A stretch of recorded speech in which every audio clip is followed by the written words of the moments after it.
Thank you to Cheesy Sword for resubbing with Prime. Appreciate it. Unleash the Cloyodon. Oh boy, are we unleashing the Cloyodon today. And Eldrin, thank you for the 9 months of support. That's a stream, baby. You better name that thing and take good care of it. I'm not paying child support. Thank you all so much for being here. Today's a very special day. It is a very, very special day. The ultimate clever girl is about to march onto the battlefields of Total War Warhammer, and I could not be more pleased. Oh man. So without further ado, let's get started. Oh man, I've been wanting to talk about this with you guys so bad since I found out, and I just couldn't. I wasn't allowed to, and it was just like it was just like killing me inside.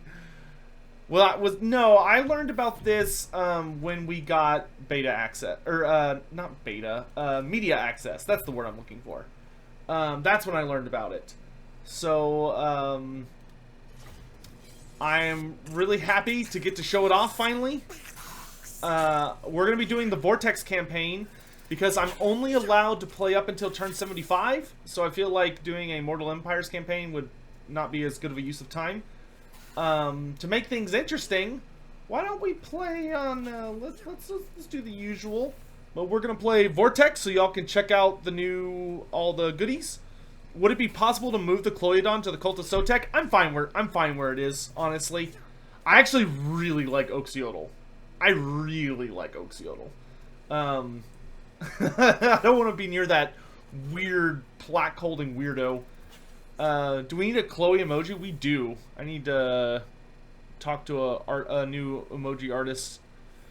But you can acquire the Cloyodon by confederating with Oxyotl. But I'll let you guys go ahead and enjoy the intro movie without me talking and without my stupid face on screen. So please enjoy the intro movie for the this DLC. And yeah, I'll see y'all on the battlefield.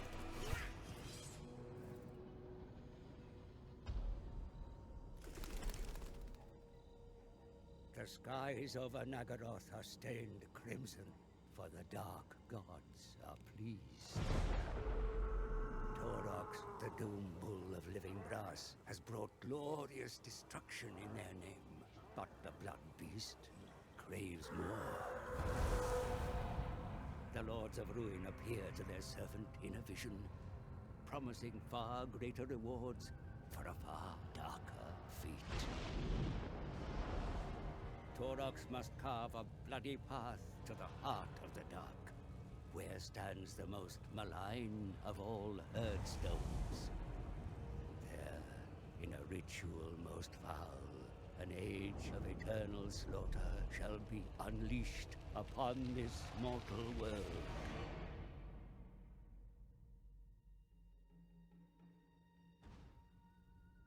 For untold millennia, the Lizardmen have stood against the forces of chaos. Few have slain so many demons as Oxyotl, their most deadly assassin. A celestial sign warns of a fate darker than ever before. The first ones look once more to their peerless champion. From the shadows, Oxyotl heeds the call. He has witnessed firsthand the true nature, the true horror of chaos unbound. We must strike fast before all is lost. Let the hunt begin. The brass bull and the silent slayer race towards the heart of the dark. There, the fate of every living soul will be decided.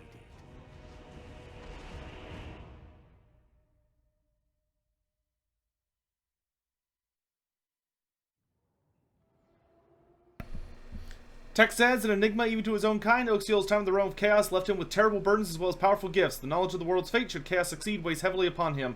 Yet the old ones also grant him visions of the dark god's plans, a gift that gives the lizardman hope. A celestial sign foreshadows a vision he cannot quite discern, a primal bestial fury brewing somewhere in the world that must be faced sooner or later. Until then, myriad other threats await.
It's time to begin, my dudes. So welcome to the Oxyotl campaign.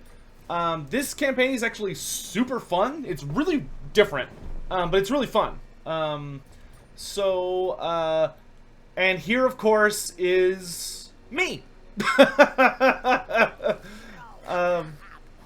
am in the game. Yes, we're doing the Vortex campaign because I'm only allowed to show up to turn 75, and I feel like if you're doing that, Mortal Empires, it's not as good. So, yeah, whenever you start an Oxyotl campaign, you get this guy. The Oracle of the Sacred Plaques, who has the Lore Master trait. This twin-tailed skink is unusually gifted in the pursuit and interpretation of ancient lore, and often found astride his trusty troglodyte, Chloe.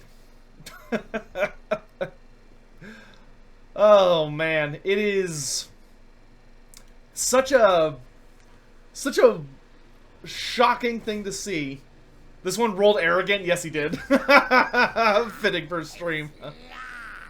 It's Chloe, I think technically, but yeah, I am so deeply humbled by it. Am I allowed to show the new units? I'm allowed to show everything, dude. There are no more secrets. Well, that's not true. I can't show y'all... I don't think I can show y'all the last battle of the campaign. But I can show you everything else. So, let's get started. Let's get some... I want to try and get something that's going to let me... So, they actually changed one little thing about the Lizardmen. Which is that they actually changed the tech tree very slightly. Which is that they made the initial skink techs, like, way stronger. So, the first tablet for skinks gives poisoned attacks to all skink infantry, which is insane. The sequence of skirmishing now also gives vanguard deployment to all skink infantry, which is great. And then everything else is the same. Those two are the only different things. Oxyotl starts with them unlocked, but those are pretty nice. Does the Lizardmen DLC make me happy? Yes. I really enjoy the Lizardmen DLC. Like, I would say my only complaint about the DLC is that I think the Troglodons are a funky color. I would have much preferred the Troglodons to just be their color straight from the army book, and then the Regiment of Renown to be kind of funky looking. Instead, they made all of them funky looking, which was kind of weird. Yeah. Are there any other YouTubers with heroes named after them in the game? No. There are a lot of YouTubers who have references to them. A lot of the YouTubers were added in going into Game 2, so a lot of the rogue armies are references to various YouTubers. Like, I know Italian Spartacus has a reference horde after him. Turin has a reference horde after him. I think Indie Pride has one. They're like all over the place. Mandalore has a like little a follower you can get. There's a follower based off Mandalore that has to do with pig barter that you can pick up. Yeah, Burke Black is a Twitch streamer. He has a unique vampire coast lord you can get. That is one of the tech tree lords. Henry Cavill is not a YouTuber, but no, Henry Cavill is a high elf starter character. Henry Cavill is like my guy. He is a starting hero you can get that has a unique trait. All right, but anyway, let's get into it. So let me show you what's unique about Tehennuen. So the unique thing to Tehennuen is he has this thing called the Visions of the Old Ones. So the Visions of the Old Ones are basically missions that you get across the world, and there's, you know, it's the full map. If you're on Mortal Empires, it's the full Mortal Empires map, and it comes with this key here, and it basically states that, oh, I keep saying Tehennuen, sorry, Oxyotl. And basically what you're trying to do is you are trying to go to all these locations as they appear on the map and deal with whatever the mission is. So I have a mission right here that says that I need to destroy the Crag faction. If I succeed, I'll get new visions, I'll get some Sanctum Gems and a treasury. If I fail, I just get new visions. The thing about Oxyotl that's really, really cool is Oxyotl can teleport anywhere in the world. He has all the teleportation stuff that the Lizardmen actually have in their lore. So whenever a threat shows up, you can just click on it and just teleport there for free. The Sanctum Gems fill up this serpent thing you've got up here, and when you filled up the meter with Sanctum Gems, you unlock a new Silent Sanctum, and Sanctums are basically Lizardmen undercities. So you can establish Lizardmen bases underneath cities anywhere in the world, and they cannot be found by the AI. They stay there even if the settlement is turned into a ruin, and you can put them under your own settlements. And the thing that they do is they have a building tree that gives you various buffs. So like it grants you visibility in the region, and you can unlock it to give you visibility over everything nearby. And then the various buffs you could do are you can make recruitment costs cheaper and also faster for global recruitment. You can improve casualty replenishment and vigor. You can increase upkeep production and get more income from battles. You can get a higher chance of ambushing, or you can make one of these per campaign, which is the Capstone of Tepok, which makes it a place you can always teleport to, and also gives you a 10% ward save whenever you're fighting in that area. Then there's also some battle buff things you can build. This one gives you weapon strike, charge bonus, and melee attack. And if you upgrade it, it also gives you Tixclades Sanctum. This one gives you missile strength and ammunition, and if you upgrade it, it gives you Sepati Sanctum. And then this one, it gives you missile resistance, armor, and melee defense, and if you upgrade it, you get Sotek's Sanctum, which are army abilities. Yes, all of this is purely to Oxyotl's faction. Thank you, Vayer. So I'm gonna go with because let's do the restored glyph wall of Sotek. Do I think I will get a Quaddle in this campaign? I will 1000% get a Quaddle because I know you guys want to see it. Without further ado, oh, this is really cool. So Oxyotl, as part of his tree, Oxyotl has unique poisons that he has gathered from the demons of the dark gods.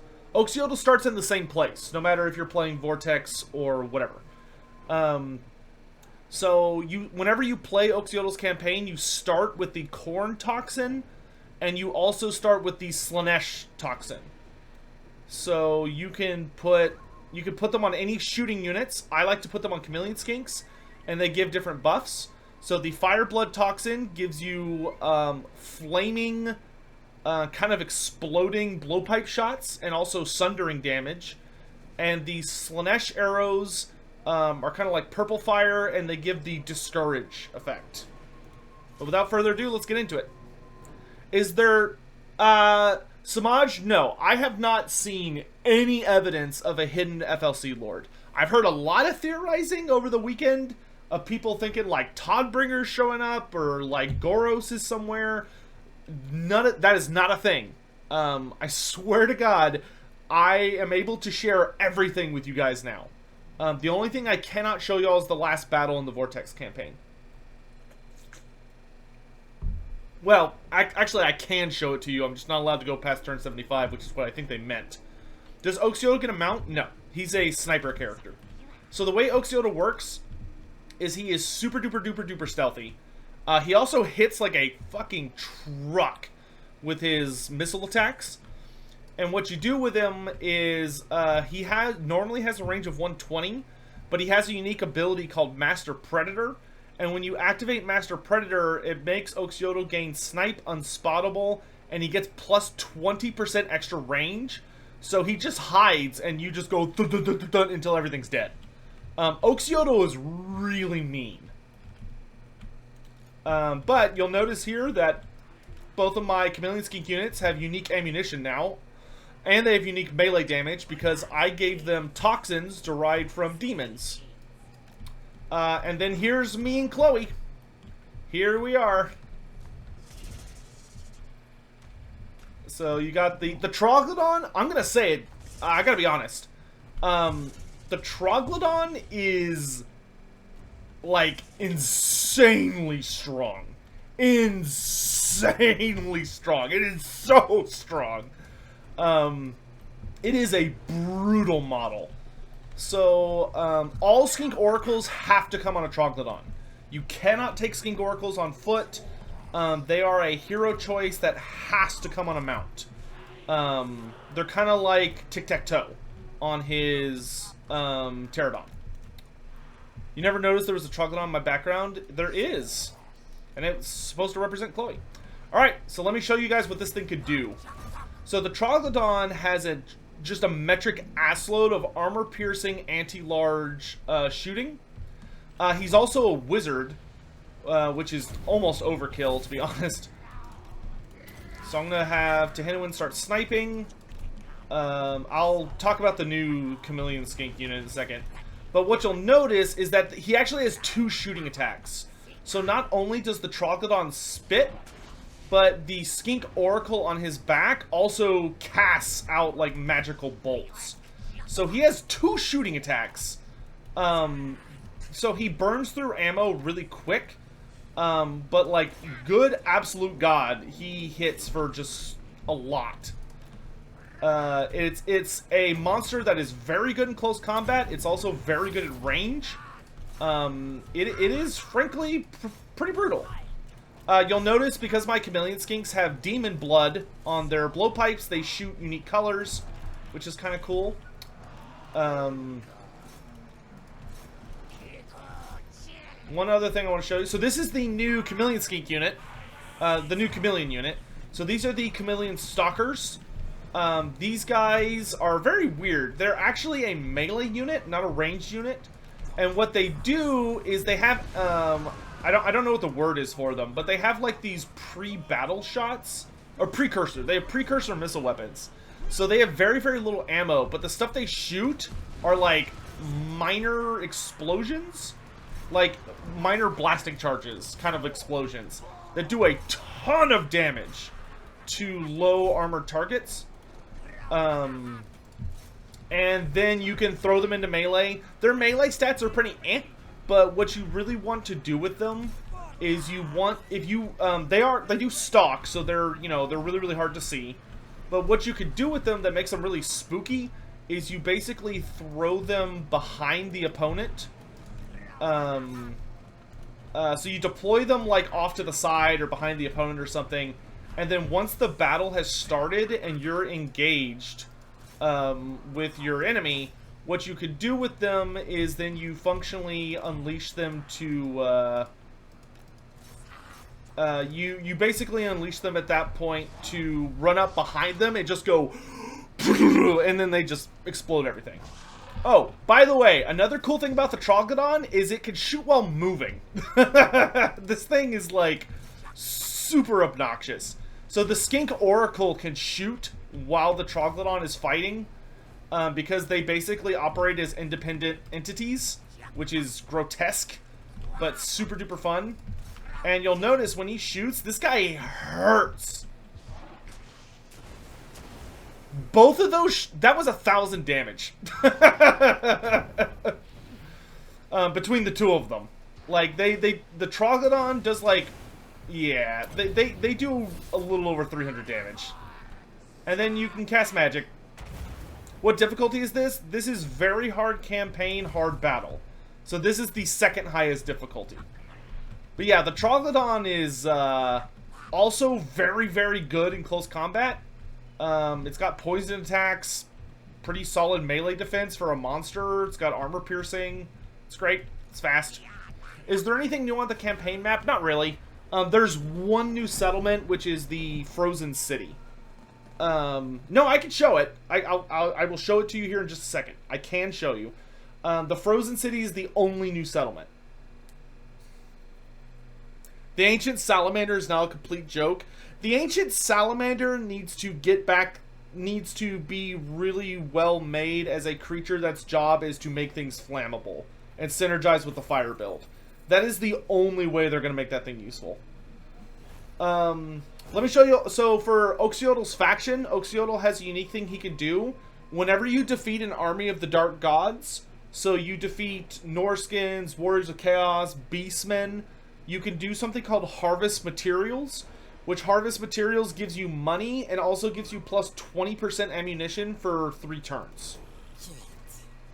Yes, I will show all of Oxyotl's goodies now. So this is the Frozen City. The Frozen City, this thing is in the exact same spot. Was the Frozen City always on the map? Maybe? If it was, I forgot about it. I mean, I very rarely play Naggaroth campaigns. But this, like, Oxyotl starts here, and that's the only thing that's different about the map. There's no new Lizardmen landmarks. There's no Lizardmen FLC changes. The Lizardmen are super, just like, they got Oxyotl, and that's it. So, let me show you guys Tahanwin's stuff. Tahanwin starts with a trait. His faction has the Returned. The Returned gives you 25% upkeep reduction for all skink units, +1 melee attack, melee defense, and leadership per experience rank for all skink infantry, and an additional +1% speed and missile damage per experience rank for all skink infantry. So Oxyotl just makes skink infantry, like Chameleon Skinks in particular, just really grotesque. Like, his rank 9 Chameleon Skinks are hilarious. As for, keep in mind, I am running a mod. I'm running a mod that lets me have 2 skill points for Lords only, so don't freak out. Yes, Oxyotl, that's the other thing. Oxyotl is suitable in all climates. Oxyotl is suitable in all climates. Also, Oxyotl does not cause penalties by moving through territories, even without a military access. Oxyotl basically has military access with everything in the game. So Oxyotl just can, like, go wherever he wants, and it doesn't piss off the AI. But he is suitable for all terrain. As for his personal traits, he has He That Hunts Unseen. So you can see he is immune to diplomatic penalties from trespassing. He has the Masterful Ambush stance, where he is very, very unlikely to be found. Also, Oxyotl can enter the ambush stance when he has 10% movement.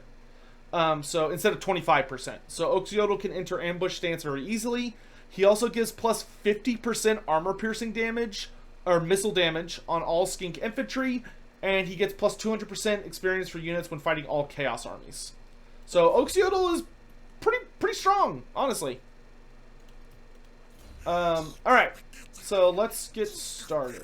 In here, I'll show you all his unique tree. Once you get to rank 6, you unlock the Zinc you unlock the Zinc poison at rank 6, which gives magical Demon Bane ammunition.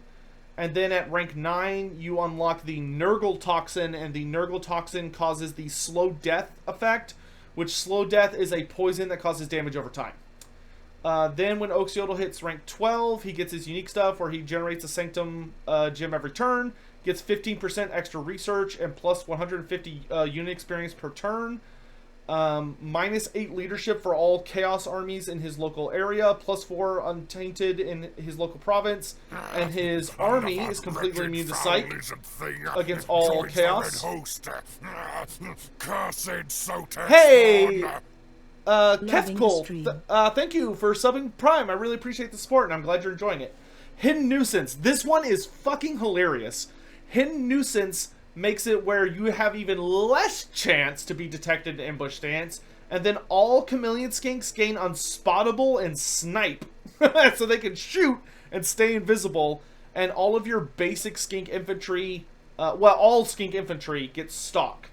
Explorer of the Lost World lets you recruit Skink Oracles from all provinces and get upkeep reduction and missile resistant bonuses for all the new DLC units, which are the Troglodytes, Skink Oracle, and the Quaddle. Behind Enemy Lines gives you casualty replenishment rate even in foreign territory, plus 10% missile damage to all units in foreign territory, and plus 8 melee attack in foreign territory, which you're going to be in foreign territory a lot. And then the Long Revenge is plus 15% campaign movement, plus 50% ammunition for all Skink infantry, minus 50% vigor loss reduction for all Skink infantry, and perfect vigor. So yeah, Oxyotl is kind of insane. Oxyotl is legit one of the scariest lords in the game when you're looking at a skill tree. And then here's the Skink Oracle. The Skink Oracle is amazing. Oh my god, the Skink Oracle is amazing. He has a huge skill tree for a hero. You are never going to have enough skill points. So he can increase mobility, great. Stimulate growth, great. Assault units, great. Wound, great. Assault garrison, great. I very rarely spend points on any of these because his other stuff is so good. Divine Authority, 50% cooldown on Cold-Blooded. You can buff your leadership aura, your missile strength and range, melee attack, armor, and then at this level you unlock Primeval Roar. Primeval Roar gives you 24 melee attack to all allies in 40 meters. Hilarious. Bigger leadership aura, bigger weapon damage, faster speed, charge bonus, and then you can get the swiftness of Issel when you blow up. And then his Lore of Magic is one of the best in the game. He basically has the basic spell from 6 lores. You get Fireball, Wizard's Wild Form, Earthblood, Harmonic Convergence, Flock of Doom, and Wind Blast. Then you get Evasion. You also get Life Bloom for more healing, and Wild Heart for more magic as your passives. And at level 12, you get a free Comet! You get a free Comet at level 12! Also, you can do Guerrilla Fighter for Vanguard deployment and speed bonus, and Natural Camouflage to make your dinosaur invisible. Mwah. Just mwah. Yeah. So the Chloeodon is insane. Very, very solid for a hero. Mops, Kislev. Why use a Skink Priest? Why indeed? The Skink Priest, you can get a Stegodon, or it's cheaper, or it can be more maneuverable. But yeah, they're pretty nuts. I reckon CA will nerf the Oracle before day 1 patch. I don't think so. The Oracles are pretty hard to get, and I don't think they're going to be that. I don't think they're really going to be that solid in multiplayer. Because being big stompy dinos, they're really easy to isolate out with shooting, and you can tear them up. I think most people are still going to be fairly reliant on Slon. The only reason they would get nerfed is because of the multiplayer community, and I don't honestly think Troglodons are going to be that great in multiplayer, because they are super expensive. They are very, very, very expensive.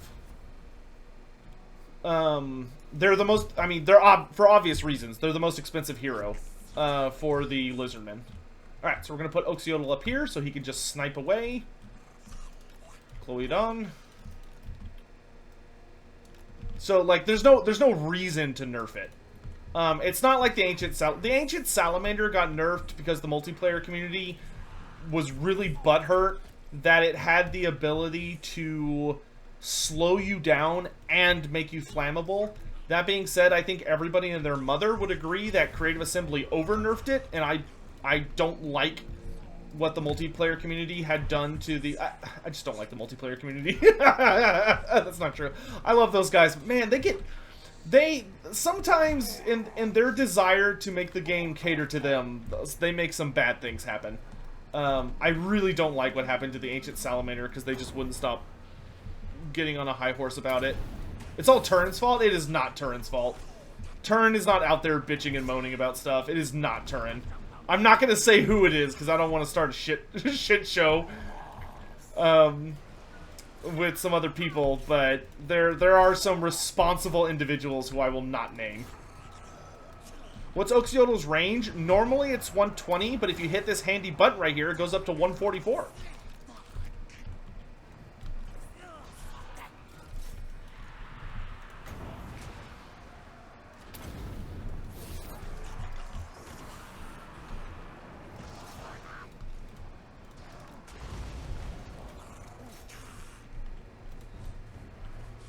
Does Oxyodo get to fire while moving? Yes. Oxyodo is like a traditional Chameleon Skink.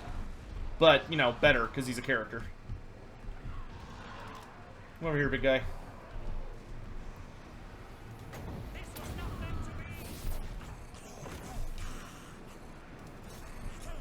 Lizardmen are getting nerfed in MP anyway? Maybe. I don't know. I don't pay attention to multiplayer that much anymore. Like, one day I'll probably get back on it, back on that horse, but not for a while, at least. Where is Chloe? Like, the actual dog or the character? Because that's me and Chloe, is that character. Zerkovich saw cost increases for Chameleon Skinks and solar engines. That's fair. I mean, that's honestly fair. Solar engines were kind of ridiculous in multiplayer. Alright. And we're just going to do our best to take this I want to take this province really fast, because I want to complete the objective of wiping out this Norse cult. And we're going to go ahead and pick up the Skirmisher trait, because this is going to make all of my Chameleon Skinks and Skinks a lot better. Does the Oracle have other mount options? No. Oracle, the Skink Oracle is a Troglodyte rider. That's all it is. It is a Troglodyte with a rider. Period. End of story. Why is Chloe red? I don't know. I don't work at CA.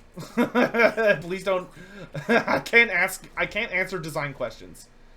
Let's go ahead and get a Skink Chief. That way we have like an assassin and stuff. And then I want more Chameleon Skinks. All the Chameleon Skinks!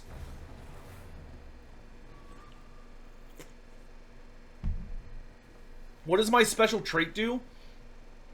My special trait, the Lore Master trait gives 15% chance to find, or for a magic item to spawn whenever you win a battle, plus 10% additional research rate, and plus 10% speed for all units in the army. Can I take down that skull next turn? Sure, we can grab that real quick. Let's get some bonus money.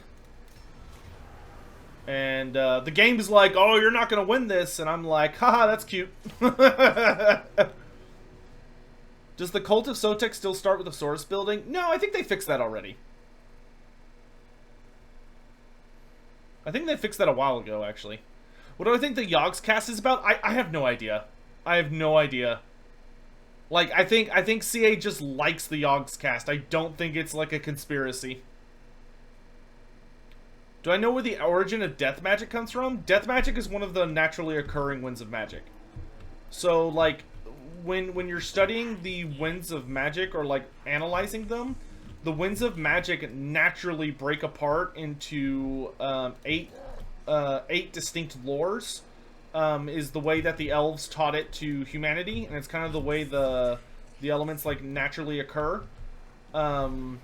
Death is one of those 8 lores. Lore Master is actually a really good trait. Yes, it is.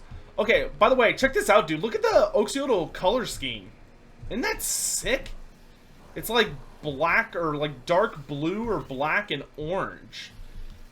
These are the Pahawk's colors, essentially. So these are what his Saurus look like. These are what his Skinks look like. So they've got black back scales with orange faces and extremities. Really, really cool color scheme, actually. Am I going to stream the 40k preview? No, no, I'm going to watch Valrac stream it, actually. Chameleon Skinks seem to look pretty much the same. Can I show Chloe and myself up close? Yes, I can. I'll even... Ain't it beautiful? Such a terrifying dinosaur. Just a big, blind dino. It's got the split tail, so does the rider, if I can find his tail. Where's your tail, buddy? Oh, it kind of clips, but you can see they both have the split tail. Cute. Besties! Do Skink Stalkers have missile resistance? Skink Stalkers... some of this may be because of my faction, but they do have physical resistance because they have dodge. So they actually start with 20% physical resistance. And they also start with Vanguard, Strider, Firewall moving, Stalk. I think they do, yes, they do have the 20% missile resistance for being chameleons. Yes.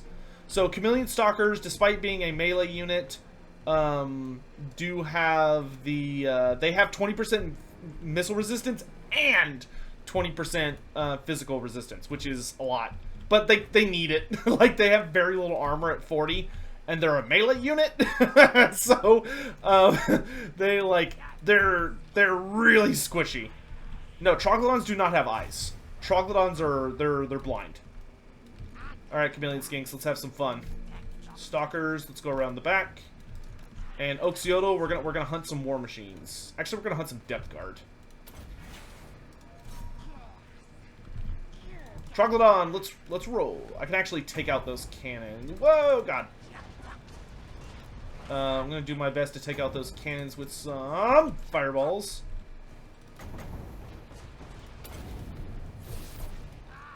Fire! Evasive action. I love all the different colors that the Chameleon Skinks shoot now, because of the demon arrows you can get. Spread out, spread out. I don't want y'all getting mortared.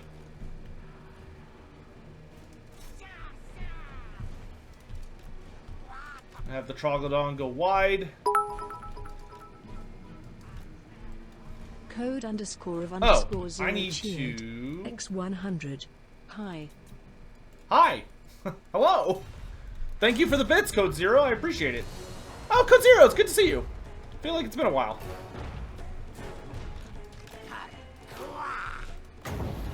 Secret Agent Dinosaur. Okay, we're gonna bring these guys in here. And we're just gonna let the Chameleon Skinks absolutely devastate this vampire army. Like, the Chameleon Skinks are just gonna have a heyday against this. Oh wow, my swords are taking a beating from those mortars. Let's fall back. Code underscore of underscore zero cheered. X100. What did I miss? And I'm happy for you and mostly Chloe lol. Yeah, I'm mostly happy for Chloe too. It's okay. You didn't miss much, to be honest. Okay, so the only bad thing about Oxyodo's Master Predator is it does make him a little slow when he's running around. So we may need to turn it off, but he seems to be okay at the moment. We're just going to keep having our guys back up. I'm just going to strafe the hell out of these vampires. Get him, Chloe! Good girl! Good girl! Alright, I got some mortars to squish.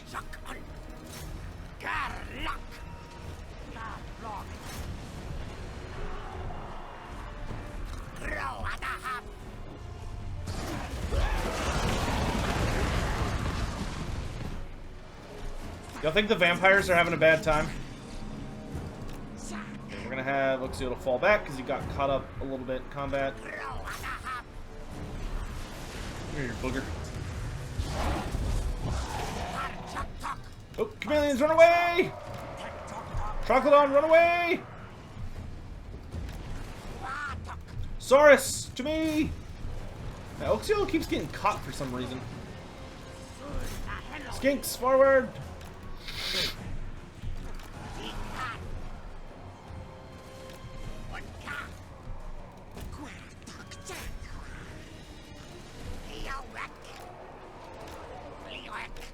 Excuse me, coming through.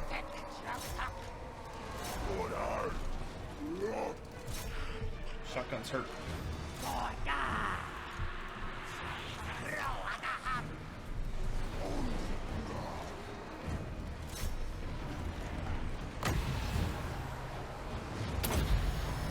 We got heals! Alright, now it's shooting time. Watch how much damage I'm gonna do this. Actually, let's shoot these Depth Guard. See how much damage I can do these Depth Guard. Ooh, kaboom! I love when you see the Trog shot come in, you'll just see it like explode people. And spit, kaboom, kaboom!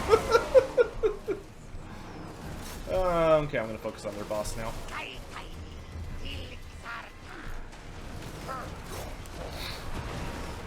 Look at that! Look at that damage!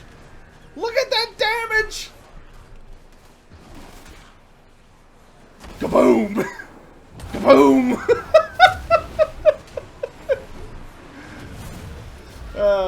Hilarious. How does Oxyotl play? Pretty great. Oh, I mean, Oxyotl's a sniper type. You have to get a little close, but he's very, very stealthy.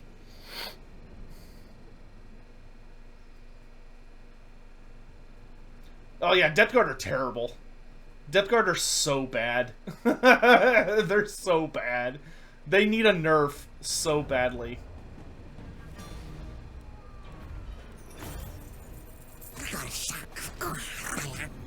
What I mind showing is special skill tree. I did earlier, but yeah, we can show it again. Why is the faction named the Ghosts of Pahox? So, originally, Oxyotl is from the city of Pahox. He is a the city of Pahox was his home, and it is X100. I'm in a good mood for you, so here are some more bit low. Oh well, thank you for the extra bits. I really appreciate it. Basically, the whole thing with Oxyotl is that he was he's from the city of Pahox, and he was there when it fell, because the way Pahox was destroyed, which it fell rather early. It was like, I think it was like the first city to fall, or one of the first cities to fall. And the way that it fell was that the demons figured out how to... The demons basically caused a situation where the city of Pahox got, like, a good portion of the city and all of its inhabitants got teleported into the realm of chaos. And if I recall correctly, I believe it's kind of like... It's like...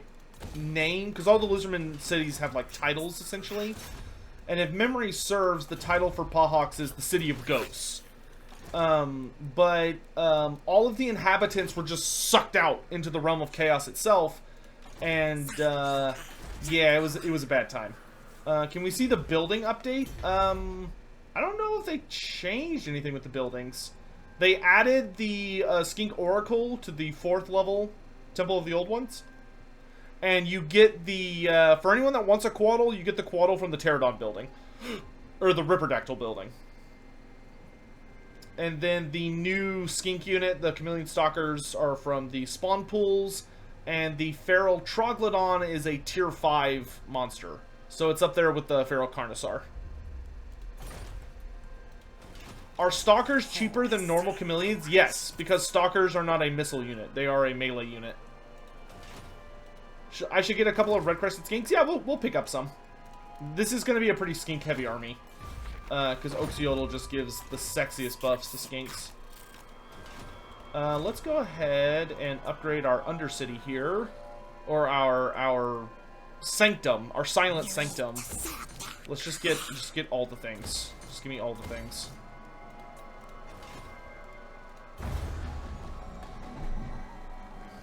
Skinks and Croxagors? Do y'all want some Croxagors? We don't get bonuses to Croxagors, really, but... No, the Quaddle's great.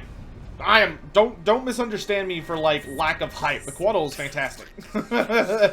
Genuinely. Okay, I just want this guy to do some action so he can level up, because we're going to need him to assassinate people. Ugh, gosh.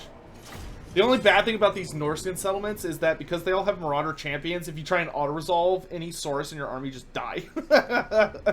What difficulty are we on? We are on very hard. So we're on the second highest difficulty for both. Because I find Legendary to be tedious and boring. Did they upgrade Tic-Tac-Toe to buff Quaddles? I don't think so. I didn't really look, to be honest. Do I like the Lizardman in the DLC? Yes. I think from a pure DLC perspective, this is the best DLC the Lizardmen have had. Like, this is undeniably the best Lizardman DLC. Because, it's actually working. And it's done. Like, it feels... This is the first Lizardman DLC that feels complete. Like, it feels like they finished it. And it's like a full, complete experience. You cannot say that for the other two. Like, don't get me wrong, I love CA more than you guys could possibly know after what they've done for me. With this, this cameo, the Oracle, the Sacred Flax cameo. But yeah, no, those DLCs are trash. What does Oxyotl's magic item do? I'll show you when we get it, but basically it's like a rapid-fire Gatling gun. You point it at someone and laugh as it vomits out like a billion shots and just deletes them.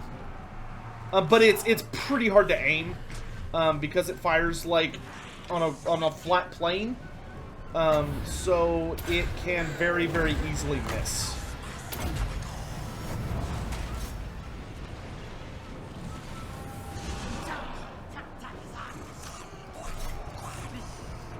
The only thing I really don't like about the Chameleon Stalkers is I really wish they had I really wish... Like, I understand they're supposed to be a melee unit, and their missile attacks are only...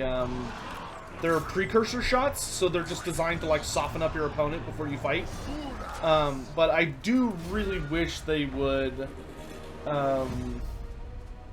I wish you could still tell them to be in skirmish stance, because you kind of have to manual them. The Lord's already dead? Yeah, he got shot up. How powerful is a full skink army now? I mean, it's really strong, but... I mean, the Chameleon Stalkers and the Skink Oracle definitely opened up some new possibilities. But I will say, with the Skink Oracle is a very late tier hero. If you are not playing Oxyotl's campaign, you get a Skink Oracle very late. The Skink Oracle takes a very long time to get. Okay, let's go ahead and get Deadeye for Oxyotl, so he shoots a lot faster and has more ammo. What magic does he have? This is his magic. He gets Fireball, Wizen's Wild Form, Earthblood, Harmonic Convergence, Flock of Doom, Wind Blast, and then for his passives, he gets Life Bloom and Wild Heart. So he basically is a jack of all trades. They gave him a very generous balancing of spells.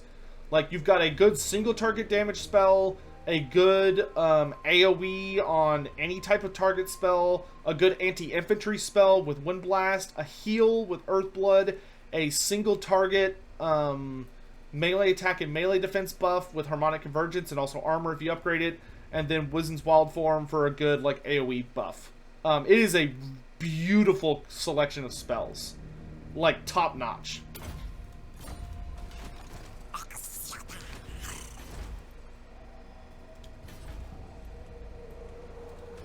Thoughts on the new the Regiments of Renown? They're good. The Troglodon Regiment of Renown is basically he's not super exciting. The Pale Death gives you the Primeval Roar ability, which you can get on your the Skink Oracle, but the Pale Death is the only way to get that passive in multiplayer. Because in multiplayer you cannot take the Primeval Roar passive. You can only do that in single player on them. Okay, so here's kind of a fun thing. So we're doing the quest for his blowpipe, the golden blowpipe of Patui. The way this works is you first have to defeat the Norskins in a battle. Once you defeat them, you get a dilemma.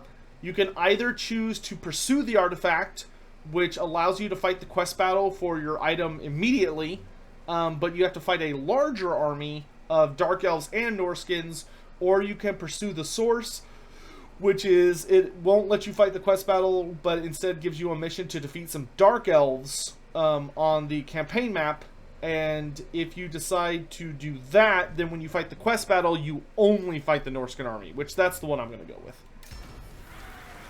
Should Troglodon, or should Tehennwyn have a Troglodon? No, I don't think so. When Tehennwyn was, like, big and around, I don't even think the Troglodons had been, like, mastered by the Lizardmen yet.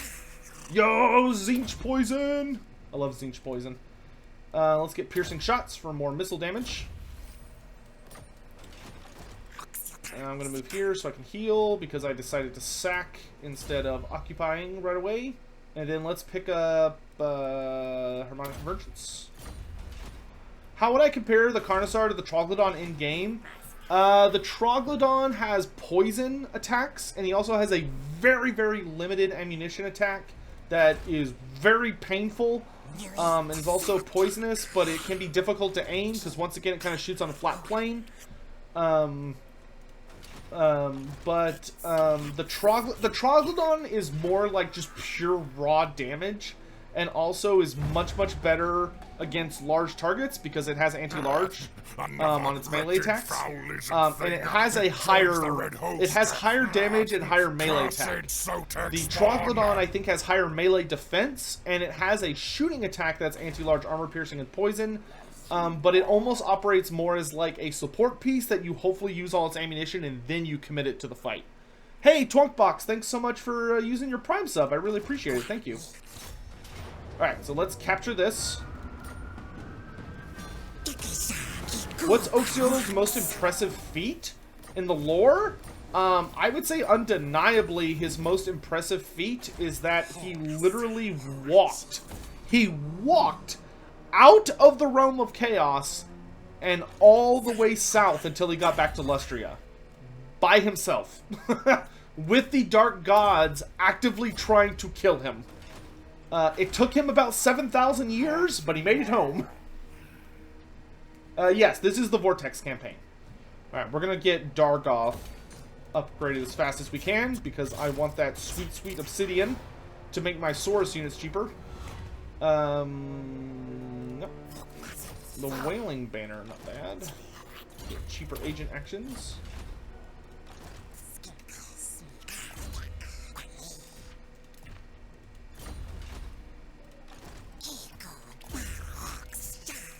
The Great Plan Archivist. That's fair. Thought he was stuck in the Chaos Realm for a year. He was not in the Realm of Chaos for 7,000 years, but he was probably in there longer than a year. But in the Chaos Waste, time is meaningless. But Oxyotl did not get back to Lustria until 7,000 years had passed, roughly.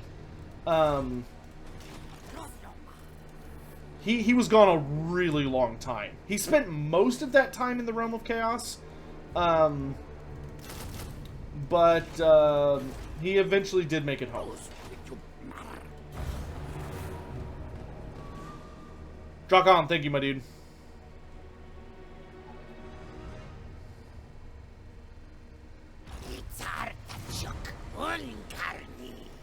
Okay, we got some new visions of the old ones, and I can set up a new secret sanctum. Do lizardmen die of old age? Only skinks do. Ooh, Vanguard deployment! Yes, please. Only skinks die of old age. Croxagors, Slon, and Saurus are functionally immortal. We know some of them that have been around a really, really long time, and we have no records of any of them dying. So this is how this works. You'll see here that I have 3 missions from the old ones of things I need to stop. So I need to pick missions. You'll notice these timers. So whenever I scroll over these, you'll notice numbers pop up.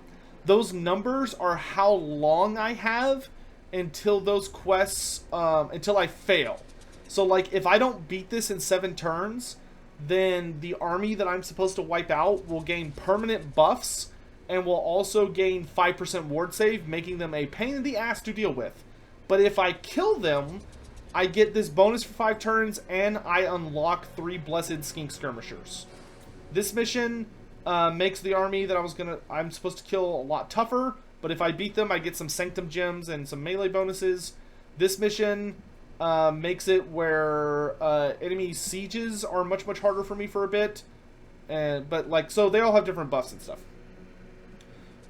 All right, so we're gonna go down here and fight some Skaven. So just like that, I have teleported and I am now in Skaven City. Doesn't cost me any movement, it's just a free teleport. And then I say, I'm going to declare war on you, and I attack. That's it. That's how easy it is. Is Sigmar Sotek? No, but they are distinctly related in a few ways. Fear and Terror, let's toss that on some requested Skinks. Another wretched, foul-lizard thing joins the red host. Hey, Spar909, thanks so much for subbing with your Prime sub. Please enjoy the emotes and all that jazz. What Slaawn is watching over Oxyodo and teleporting him here? Presumably the Slaawn are not teleporting Oxyodo. Presumably he is using something known as the Pass of the Old Ones. Which the Pass of the Old Ones is that there are a massive series of portals that are very secretly hidden away that you can enter that take you into like a sub-dimension that would allow you to travel somewhere else within the geomantic web and pop out. So it basically connects all these different gateways over the planet, and that's basically what Oxyotl seems to be using to pop around.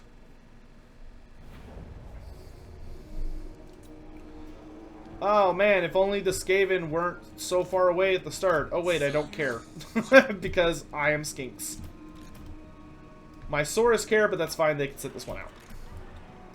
The Skaven think they're safe down in their stupid little tunnels. Little do they realize that Chloe sniffs out those rats. Chloe actually does kill rats. I don't remember the last time she's killed a rat, but Chloe is very good at hunting rats. She even in her old age, she has brought down quite a few. Let's clean out the vermin, chat.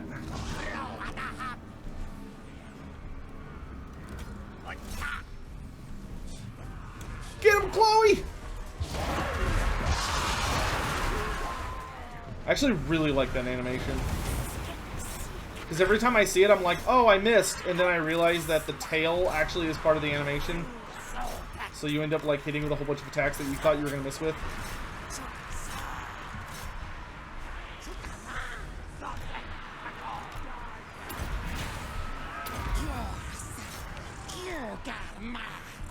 Alright, let's just fire off a little wind blast over here.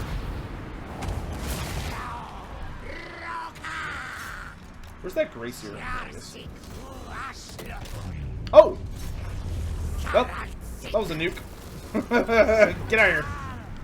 Oh, I can heal you guys later.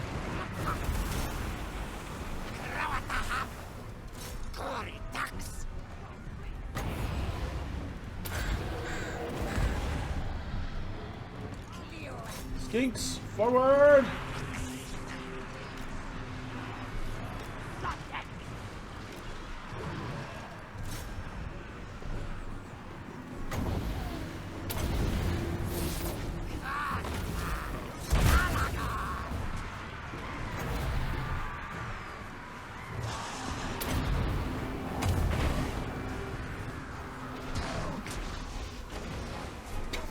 And he's dead.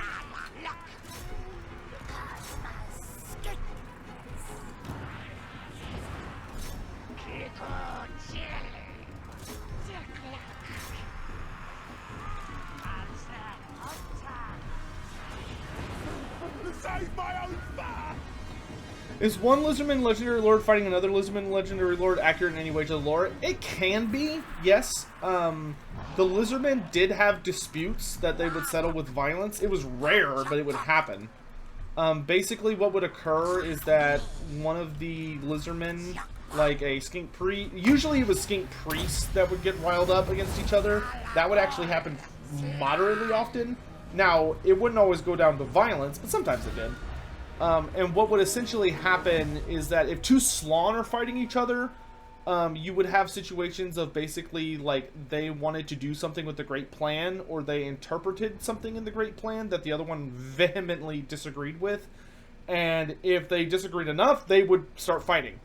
For Skinks, it was over a lot dumber crap. So, like, the Skinks have to, like, watch over the Slaawn and interpret everything they're doing, and yada yada yada. And it is not unusual at all for Skinks to get, like, in a big hissy fit. Skink priests in particular, if they're, like, dealing with one another, and, like, the Slaawn does something, right? The Slaawn says something really cryptic, or he, like, moves in a weird way, or just something happens. And what can result from that is the Skinks start getting into an argument over what the meaning is, like what the Slaawn said, or what he meant, or maybe they, like, see something that they're trying to interpret as, like, a sign from the gods or something, and they start arguing over it. That can easily boil into, like, an actual fight.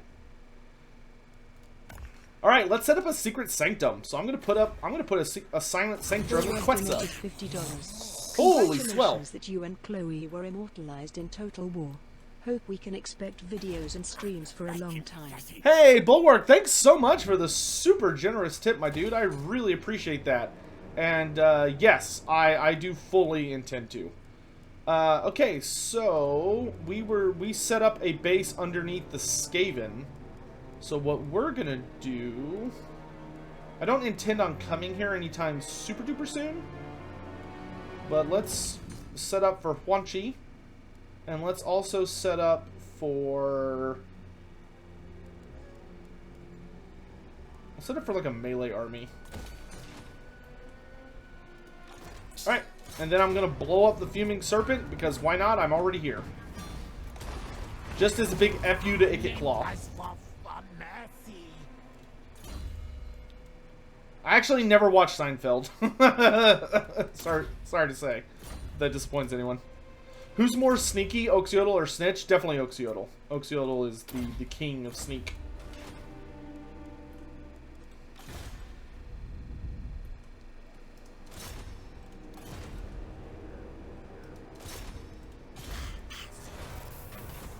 Oh, look at all these empty ruins. That one. Does the Lizardman Undercity go under the Skaven Undercity? Well, it's a hidden sanctum, not necessarily an Undercity. So it's probably more like it's hidden away behind like a secret wall, or deep within like a ancient forgotten vault or something. It's not like necessarily buried beneath the city. That makes sense. Yes, if I get some blessed chameleon skinks, we will absolutely make them our big boys. Can I show his skills? Yes, because I know some people missed that earlier. So Oxyodo's skills, his unique skills. This is the Golden Blowpipe of Patui. Gives you another 10% range, 10% reload time, and 10% missile strength, and also gives you the ability, which you basically just point at someone, and if the attacks hit, it deals a hilarious amount of damage, but it's kind of a little hard to hit. As for his personal tree, or like for his skill tree, he's got the usual stuff. For his melee-ish tree, his like combat tree, it's mostly like range stuff. No melee attack buffs, but you can buff his like weapon strength, melee defense, leadership. A lot of shooting buffs, so like this one's ammo and reload time, this one's missile strength. You get slippery for your halfway up missile combat damage, health, speed, ammunition over here, and then the swiftness of Itzel is your at the end. And then over here, his unique tree, you gain Sanctum Gems 1 per turn, which lets you set up more of those secret bases. Plus 50% research rate, plus 150 experience per turn. -8 leadership for all chaos armies that are local to you, plus 4 untainted in your local province, and immune to psychology for your army when fighting chaos armies. Hidden nuisance is much lower chance of being detected in ambush stance, gives chameleon skinks stalk and snipe, or sorry, unspottable and snipe, gives stalk to all skink infantry. Explorer of Lost Worlds allows you to recruit skink oracles from all provinces, and decreases the upkeep for troglodyns, coatls, and skink oracles by 15%, and increases their missile resistance by 15%. And then behind enemy lines gives you plus 5% casualty replenishment, plus 10% missile damage, plus 8 melee attack when in foreign territory for your army. It also gives you more global recruitment. And then the Long Revenge is 15% extra campaign movement, 50% extra ammo for all Skink infantry, and then 50% vigor loss reduction for all Skink and Chameleon Skink infantry units, and then perfect vigor for Oxyotl.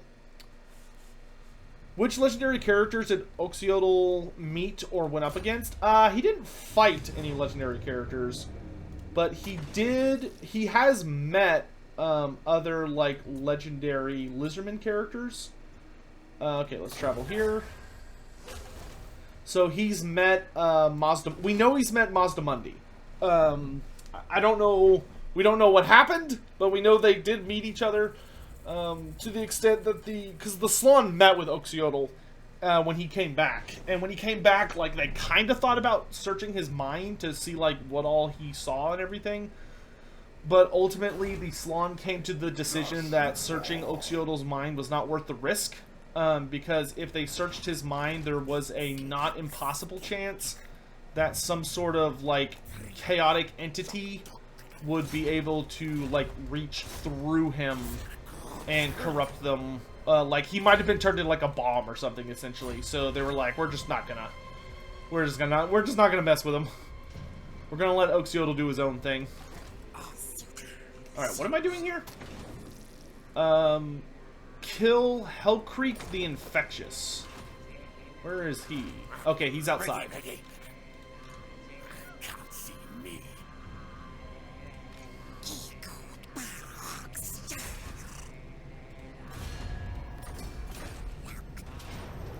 I'm gonna help Gorok take this place back. Hydrate!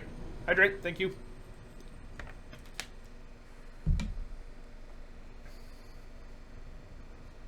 I wonder if Oxyotl could take down the Dawizar. He could certainly kill many of them. Could he, like, kill the entire race? No, of course not. Oxyotl was a very spooky assassin. He's killed a lot of demons. Like, one of my favorite stories that they added about Oxyotl was they made a story for him during the Siege of Hexwattle. So the Siege of Hexwattle featured, like, this big bad Chaos Lord on a dragon, Chaos Dragon, named Vashnar the Tormentor, who attacked Hexwattle. And it was this massive battle that resulted in the Lizardmen winning, kind of at the last minute and stuff. But during the battle, there was this really funny moment where basically a greater demon of Zinc was, like, somewhere else near the battlefield, and he was trying to complete a ritual to summon in a big old horde of demons, right? To help out and give the demons the edge. Problem was, Oxyotl knew he was there. So, like, as he's about to complete this big ritual, Oxyotl, because of, like, the Skynes of Fate or whatever, he becomes aware that Oxyotl's there. So a literal greater demon of Zinc, which is one of the scariest sons of bitches in the universe, goes up against Oxyotl, who has no magical powers whatsoever. He cannot use magic. And Oxyotl proceeds to one-shot him. Oxyotl's just like... and just dies. Like, he just instantly dies. And it's just like, rip. It's a fantastic moment. I absolutely love that story. All right, let's clear out some vermin. Get him, Chloe!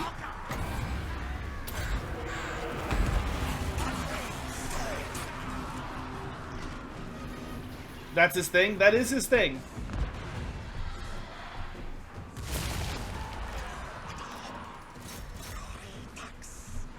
Alright, well that was easy. Next army.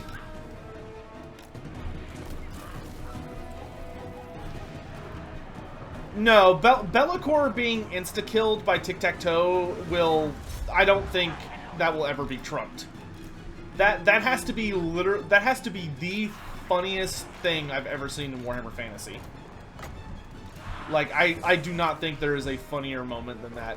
Like, granted, it's not technically canon, but, like, if someone asks, like, is that a canon event? No, of course not. But it is a hilarious story.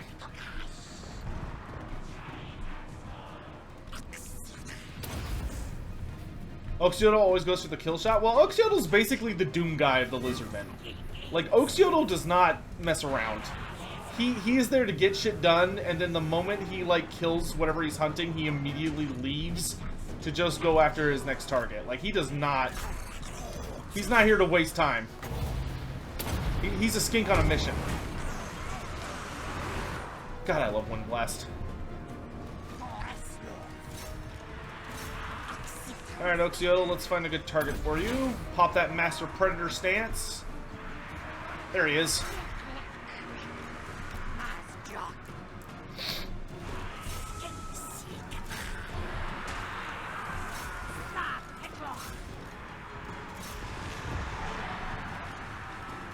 These Saurus are so useless, they're just sitting there like, we're helping! we're trying to help.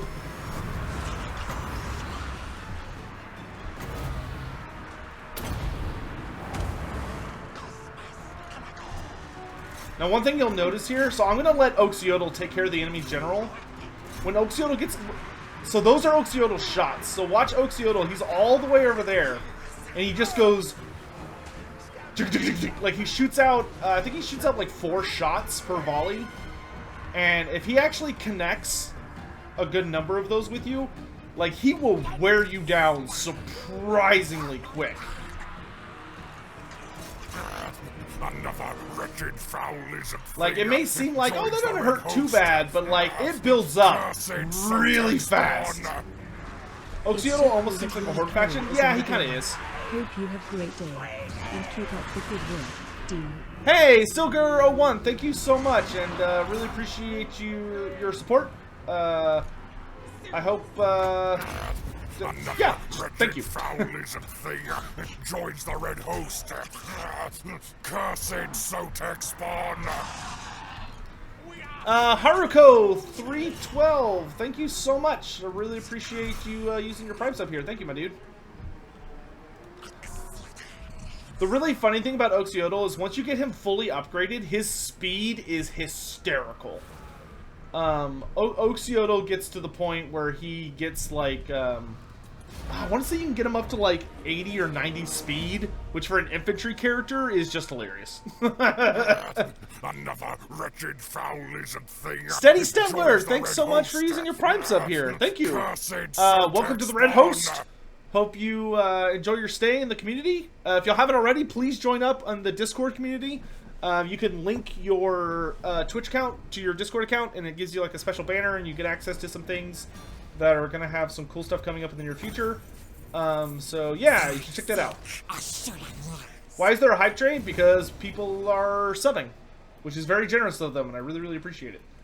Alright, we've got our first chapter objective. Complete 6 Visions of the Old Ones, and it'll give us the Stalker of Evil, which unlocks the next stage and also gives us plus 10% ambush chance and plus 8% ammunition to all armies for the rest of the campaign.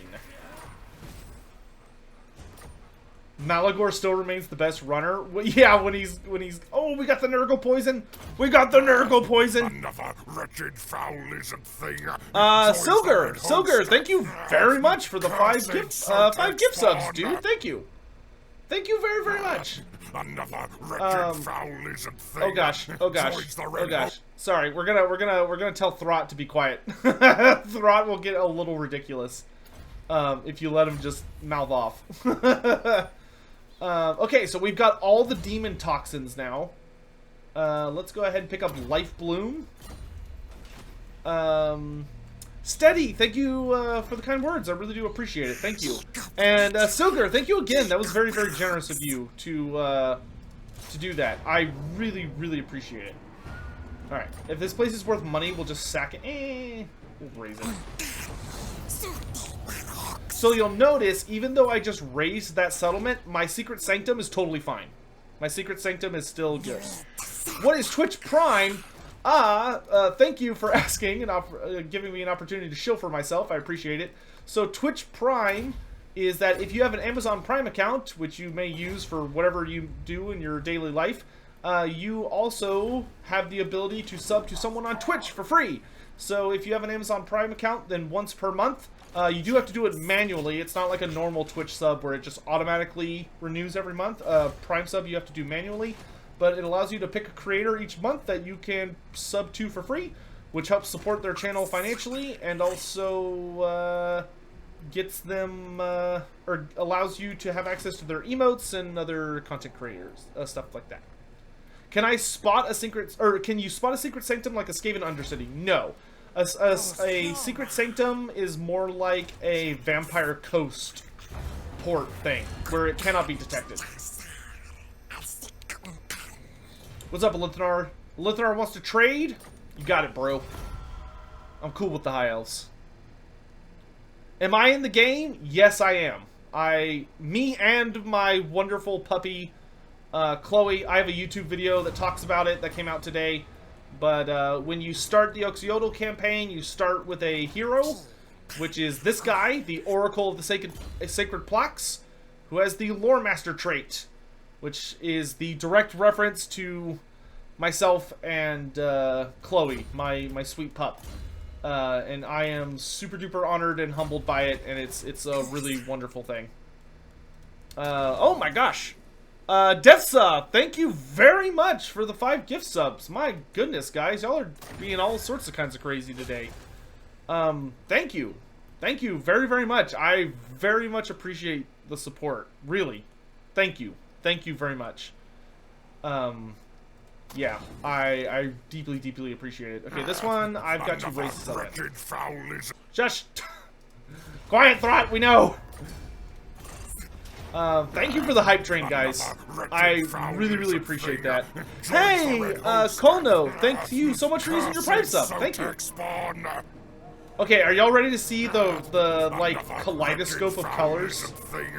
Joins the red host. Cursed Sotek spawn. Oh god. Oh god. Oh god. Okay, back. Nope. Okay, shut up. Quiet, Throt. Quiet. The Troglodon is amazing, dude. The Troglodon is so good. Holy shit, guys. Okay. Everybody calm down. Please calm down.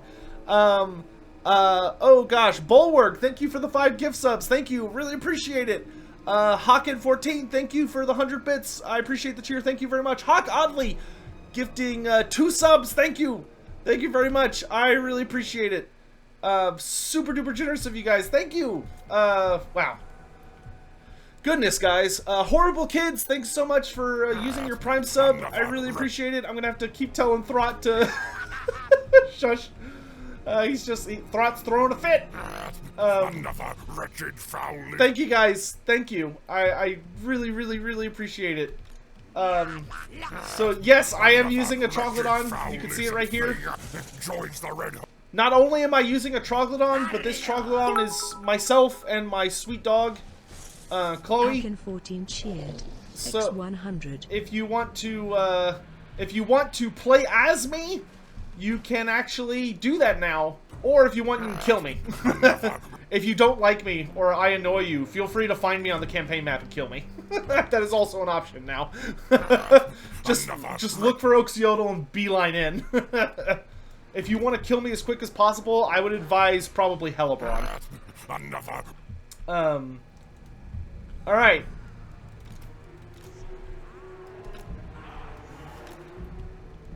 So, do y'all want to see something cool this time? So, instead of letting the Troglodon and Oxyotl do all the heavy lifting, what I'm going to do this time is I'm going to show y'all, so we just unlocked all of the demon poisons. So we have unlocked all the unique demon toxins and equipped them on our Chameleon Skinks. So we have a... I think it's these 4. So we have these are the Nurgle Chameleon Skinks. They have the slow death toxin, so they deal damage over 15 seconds. They deal damage over time. Then we've got the Zinc Chameleon Skinks. So the Zinc Chameleon Skinks have anti-large. They have bonus versus large ammunition and magic damage. Cheese Reaper, thanks so much for using your Prime sub. I really appreciate it. This is the Slanesh poison. So these Slanesh Chameleon Skinks shoot out Discourage bolts and have anti-infantry. They have anti-infantry blow darts. And then these Chameleon Skinks have the Corn arrows. So the Corn darts deal armor sundering and give them flaming attacks. So we're going to let them do all the heavy lifting, along with Oxyotl. So check out this kaleidoscope of colors. Are y'all ready for this? Watch this.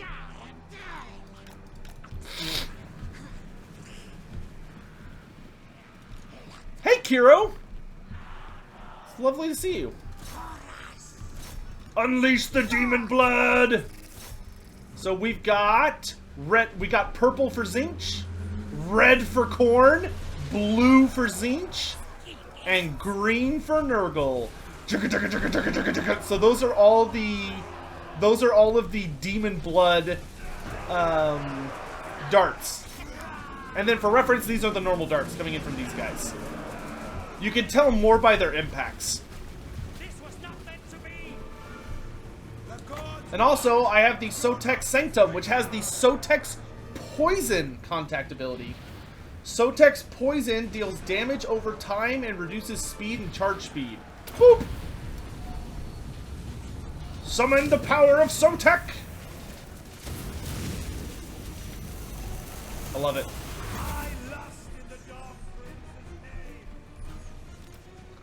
You lust in your mom's name, more like.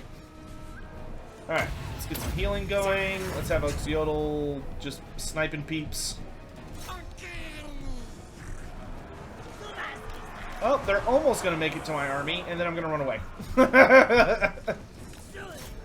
Pew, pew, pew, pew, pew, pew, pew, pew.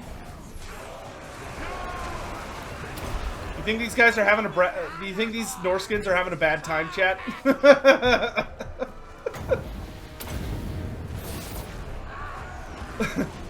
The power of their gods being used against them as a toxin. Who would win in a one-on-one, Gotrek or Ungrim? Probably Gotrek. Gotrek is insane. Thank you guys again for the hype train. I really, really, really appreciate that, my dudes. Thank you very much for the generous support.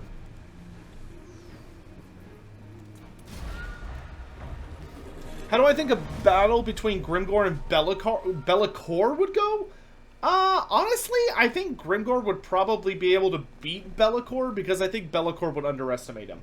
I think Be'lakor would get really, really, I think Be'lakor would get very arrogant and very, overestimate his ability versus just a simple green skin, and I think Grimgor would just absolutely mop the floor with him. We do not need to do anything with this place but blow it up. Alright, so we have accomplished all of the ancient missions we have for right now. So it is time for us to return to our base, and then we will go from there.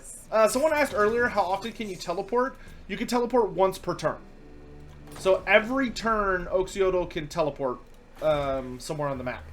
However, his teleporting does have restrictions. Oxyotl cannot just teleport wherever he wants. You can teleport to a mission, or you can teleport to your capital, which is up here at the start of the game, unless you lose it. And you can build a Silent Sanctum upgrade. So if I go to my Silent Sanctum, you are able to build there is a single unique building you can build in any Silent Sanctum you want, and that gives you the ability to teleport to that place.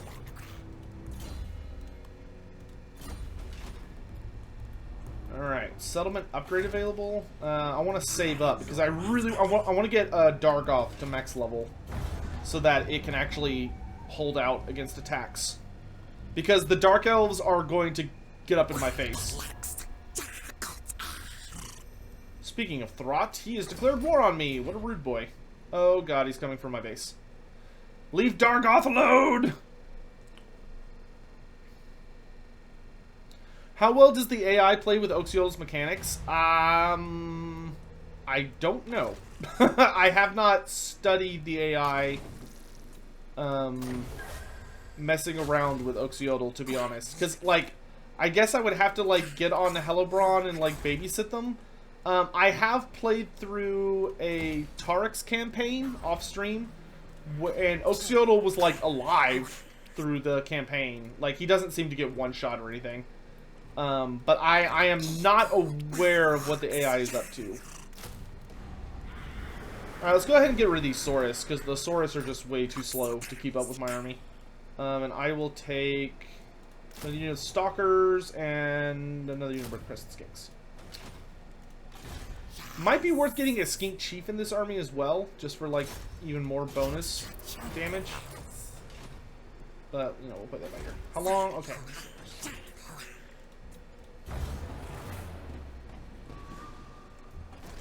Hey, thanks, Palooka. Are the Stalkers good? Yes. But they're kind of weird. Like, they're good. I can sacrifice the defenders of the Great Clan or be nice, or Great Plan or be nice to them. They're kind of a bitch faction because they do what Nakai tells them to. So I'm gonna sacrifice them because I don't care about them. All right, so we need to do this to get the golden pipe of Patui. We need to defeat some Dark Elves, so I'm just going to do this. Nice. And that gets us the quest battle, which we will do shortly. And I'm going to move so that I have 12% movement left, so I can pop into ambush stance. Well, it's actually masterful ambush stance, because, you know, I'm Oxyotl. I'm better than the regular lizardmen. Then, let's do...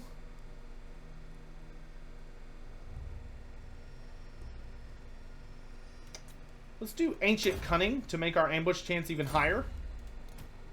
And we're going to do Magical Reserves on our Skink Oracle. At which tier can you recruit a Skink Oracle? Tier 4. They are the hardest hero to get in the Lizardman roster. You get them from the Temple of the Old Ones building. Oh, actually, the Scarvet's also at tier 4, so he's equal with that. But you get it from the Temple of the Old Ones at tier 4.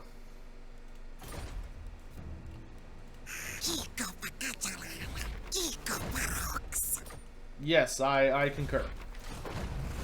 Let's do the Rite of Ferocity.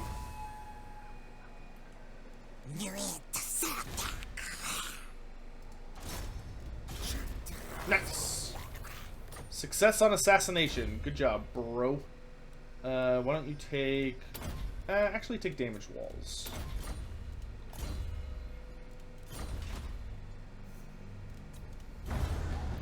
Let's see if we catch out Throt. Oh, he's being a jerk. One thing that will happen with Oxyotl is, like, everybody and their mother will declare war on you. Can I show you the Cloydon? Yes, I will. I'll show it to you by beating the crap out of Throt the Unclean here.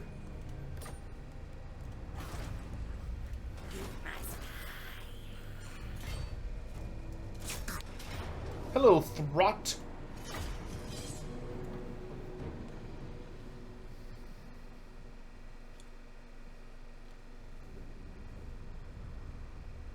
That city isn't mine. The city that he was messing around with. The new unit art looks nice for the Rat Wolves and the Brood Horror. Does look quite a bit better. Can we see the Oxyotl shooting animations? Yes, absolutely. Can you destroy Secret Sanctums? I can. The AI cannot. Have I gotten myself or Chloe killed yet? No. No, I've been very, very careful with... I've been very careful with me and Chloe. I mean, it's Chloe. Come on.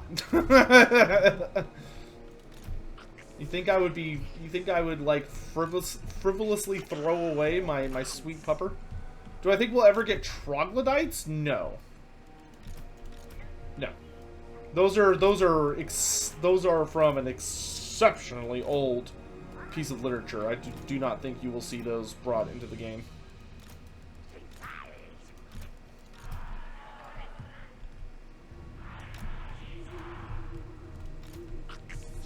Alright, y'all want to see Oxyotl pew-pew some things? We will focus on him this match. And we will have these guys acting as backup shooters. When is Warhammer 3 coming out? In my opinion, probably early 2022. So I'm going to pop Masterful Ambush, so I have extra range. And we're going to get rid of a lot of this nonsense sooner rather than later. So Oxyotl can shoot and move at the same time. He's actually very, very good at it. And he literally just goes... boop.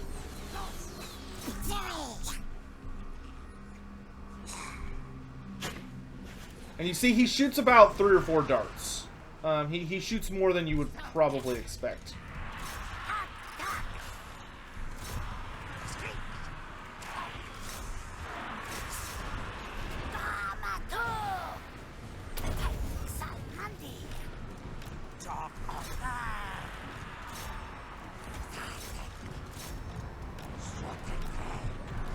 Alright, let's summon some serpents over here.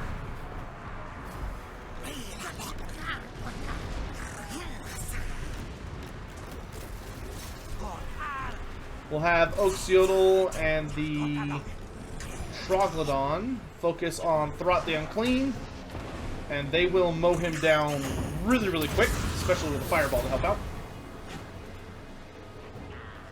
Any day now. He almost made it.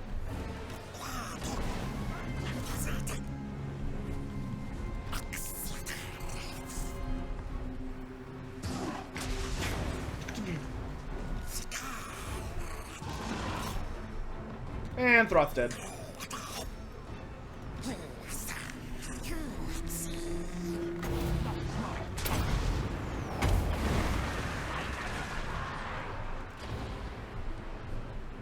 Do I think we'll ever see burrowing behemoth and chimera rats? No, I do not. The chimera rat was literally just like a hell pit abomination before hell pit abominations existed. I really don't see what purpose it would serve other than to just kind of be like, oh, it's chimera rat. I don't see any reason why it would be necessary to add them to the game. Or any of that, but like, you can hope for it. There's no, you know, you can always hope, but no. I think Skaven have one more DLC coming, and I think it's going to be Thanquol, and I think it's just going to have Verminlords and Stormfiends. Who's the best boy in Warhammer? Well, I mean, by international laws, a best boy has to be some kind of like canine creature. And so the best canine that I can think of off the top of my head would have to be Karanak, the 3-headed Hound of Khorne, so I would say he is best boy. Sotek spawn. Congrats on making it into the game with Chloe. And 2 other units? Nope. I would just do Verminlords and Stormfiends. Maybe if they wanted to get bonus points, they could do Giant Rats, but Stormfiends are going to have multiple variants, and if they want to make me happy, the Verminlords would also have multiple variants. So no, they don't need more units. Hey, Isthian 23451. Thanks so much for using your Prime sub, my dude, and thank you for the kind message. Also, thank you to the Lord TL for the your Prime sub. I really appreciate the support, my dudes. Ooh, 10% hit points for Throt. Very nice. Oh, we're level 12. That means it's time for unique goodies. So we get Ancient Knowledge for that bonus research rate and stuff. And then... Master of Warhammer, did you not listen to anything I just said? Do you not hear the words coming out of my mouth of that there would be multiple types of Stormfiends? It would not just be Stormfiends, period. It would be multiple variants, probably taking up additional units. And then there would probably be 2 kinds of Verminlords. There will be most likely an Exalted Verminlord that will be the Lord type, and then a regular Verminlord will be the unit type. No, they will not act like the same unit. There will probably be like a very different melee unit, a very different ranged unit, maybe even more variants. That is what I foresee. Let's do this, so my Troglodons are even better. Bro, I don't think you understand anything about the Storm Fiends, dude. Have you seen Storm Fiends? Bound Comet! Thoughts on the new orcs for AOS? The Cruel Boys? They're fun. I really like the Cruel Boys. I personally would not collect them. Because they're not an aesthetic that I personally would want to collect, but I think they look great, and I really, really like what they're doing. Why are Vermin Lords so tall? Because they're greater demons.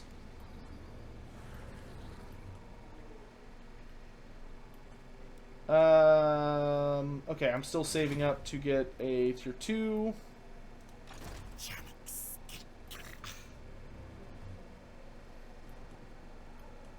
And then, what am I going to do with you? You'll come search these ruins for me. That's what you'll do. Okay, we don't want to do that yet. Research is going fine. We're going to upgrade that. How are the Skink Oracles? Amazing. The Skink Oracle is legit, like, probably the best Legerdman unit in the game. Tretch Craventail's declaring war on me. Oh, chat, I don't know if I can recover from this. Tretch Craventail declared war on me? Oh my god, I don't know if I can handle that level of betrayal. I mean, that cuts deep.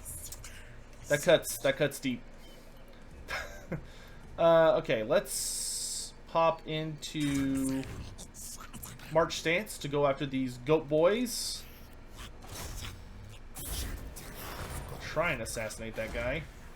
And let's upgrade Dargoth so I can get it to have a good sized garrison and not have to worry about it getting blown up while I am away. Oh, I can make a new secret sanctum. Where do I want to put a new secret sanctum? I don't really have anywhere I really want one right now, so I think I'll save it for the moment.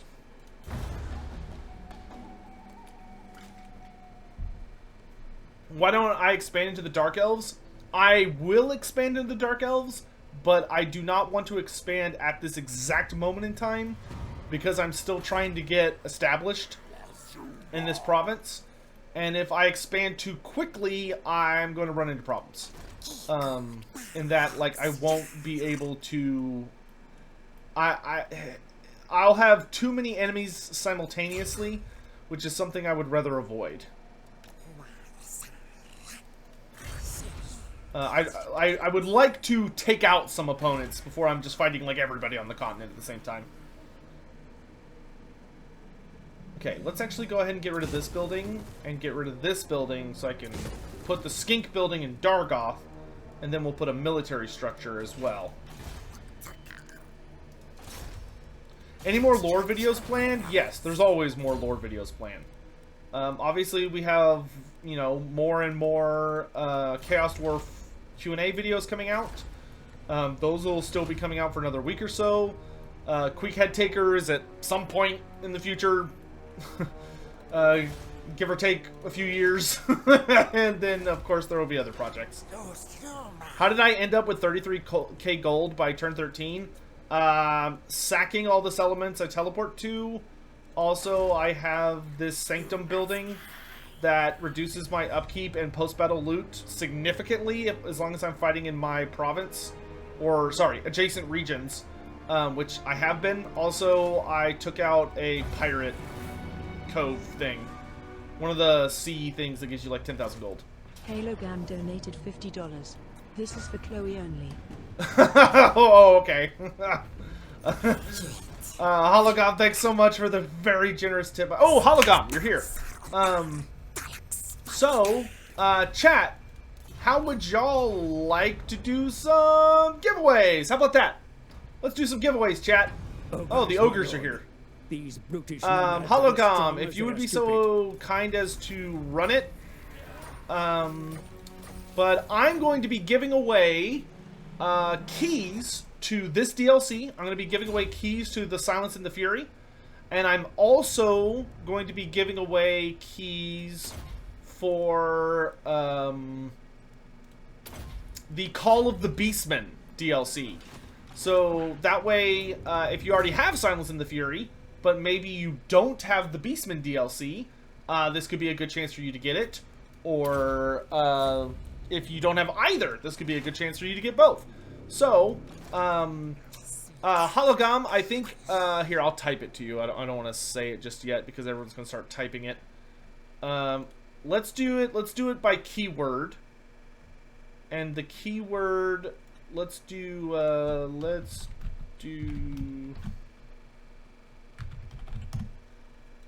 that'll be the keyword. This is for any region. Yes, this is for any region. They're just keys. Which there'll be keys, or depending on what it is, I will also they may be like, I will like get your email from you and send you something that way. But yeah, so when Hologam, when you're ready, how long should it be? That.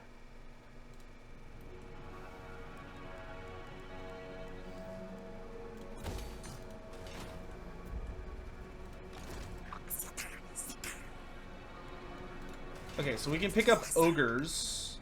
Oh, we have to deal with Pustin first. That's fine. Alright, so we're gonna go punch Pustin in the face. Do I wanna... Yeah, let's go ahead and start getting these little settlements upgraded as well. Sup, nerd? Oh, wow, it's just an army of nothing but Skaven slaves. Rip. Let's do harvest materials, so I get 20% bonus ammo. Ogres! What kind of ogres do I want, chat? I'm gonna get some Mournfang cavalry. I'm probably not gonna hire them for a good while, but we will hire them on eventually. Alright, and then we get the Long Revenge and the Hunter of Nightmares. Keys to Mazdamundi's bedroom. I would never give away my greatest prize. How dare you even suggest it? Alright, let's get Divinatory Authority for that 50% cooldown reduction to Cold-Blooded, which is just beautiful. Let's go after Throt's settlement. Throt is enjoying too much peace and quiet over there, being a nuisance. He needs to be taught a lesson, chat. A lesson that rat bastard will never forget. Last question. How many of each? We're gonna do...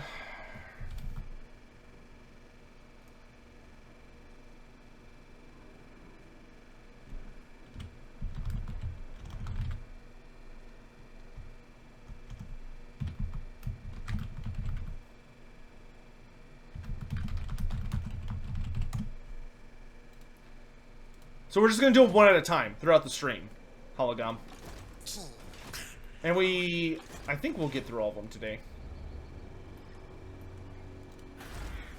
Do I think Warp Fire Dragons will be added to the game? Ooh, I could see Warp Fire Dragons being added, but I'm going to be honest, I genuinely struggle to imagine who would get them. Like, on one hand, I could see Skaven kind of getting them, because they like have a lot in common with the Skaven, but at the same time, the Warpfire Dragons hate the Skaven more than any other race because they compete over the same resource. So maybe they'd be a bad matchup for the Skaven. Like, I don't know. I'm kind of on the fence on that one, because that's what everybody thinks, right? It's like, oh, it would give like Skaven a new monster, but they hate the Skaven like more than anybody else. So that's not really like that's not really a great matchup. But I don't really think they fit any other race that well. What are Warpfire Dragons?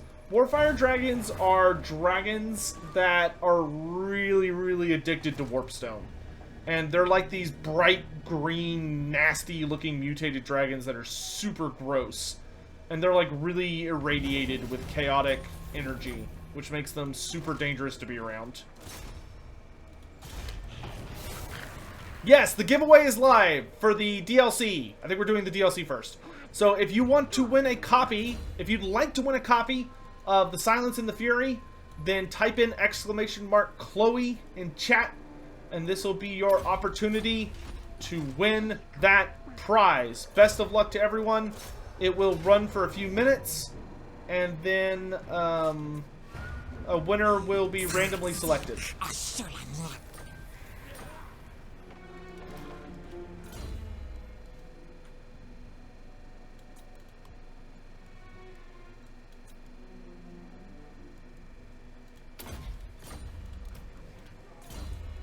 Is Nakari still alive in Age of Sigmar? No. Nakari has essentially been replaced by Salaxi Hellbane.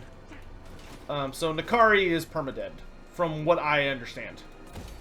Games Workshop does not want to use Nakari anymore, which is a shame. I really liked Nakari. Is Oxyottl's long life caused by being stuck in the realm of chaos? That is likely, yes. Or maybe he's just particularly favored by the old ones at this point. In which case, maybe they're like, you know, buffing him up or whatever. Giving him a little of that something elixir of long life.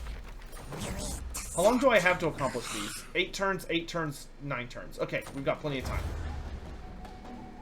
Am I allowed to join for my co-op campaign, buddy?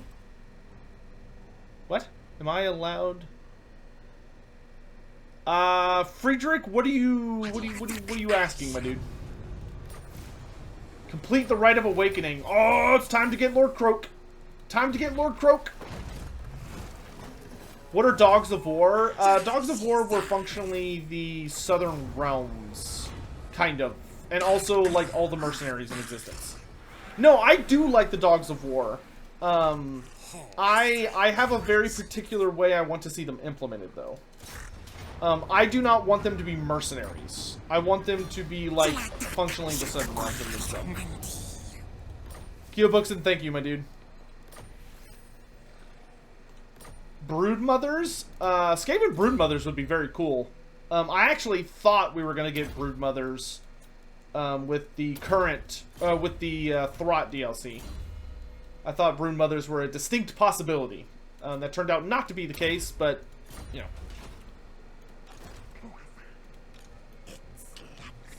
Is he dead, or did we just... No, he's not dead. Damn it. Ooh, critical success! Nice. We got rid of that Packmaster for good. Where the hell else did Throt expand to? Stupid fat rat.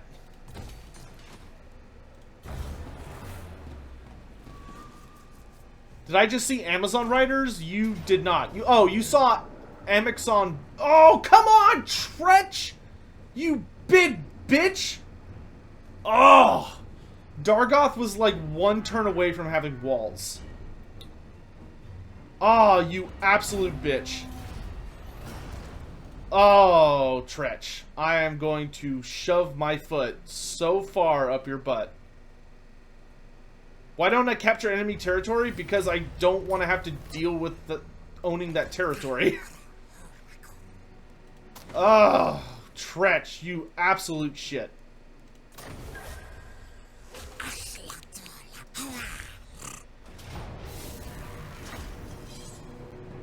He heard you were talking shit.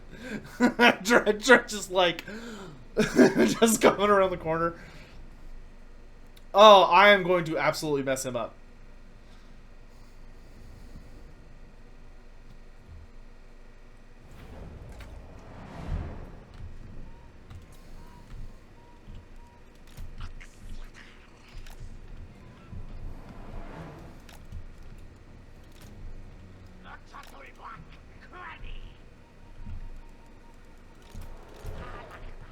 Chameleon Skinks!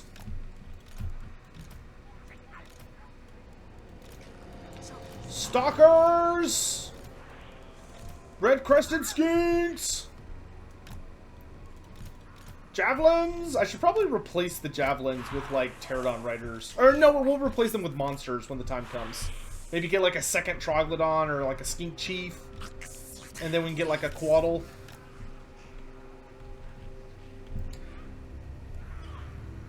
Does Tic-Tac-Toe's FLC being better than Nakai's paid DLC make me sad?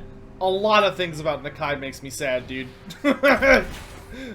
Trying to narrow it down would have us here for a while, to be frank.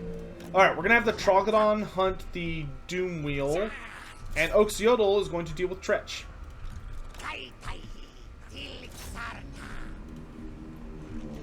Unleash hell!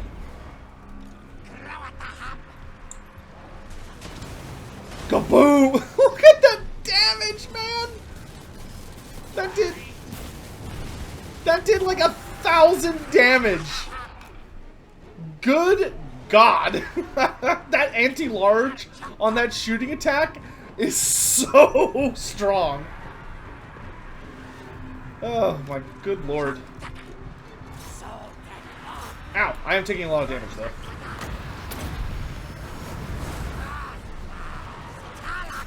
Into them! Into them!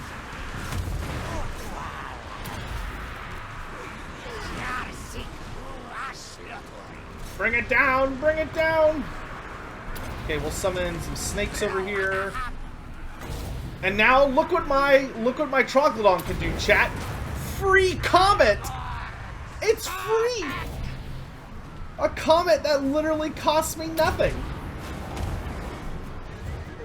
Go boom!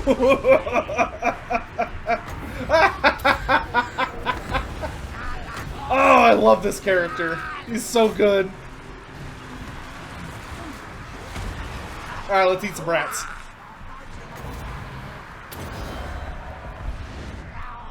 Chameleon Skinks, light him up! That laugh.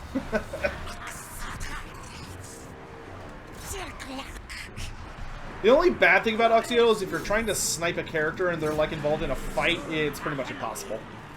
Like, he has a really hard time drawing line of sight. Because he shoots straight, he doesn't shoot in an arc.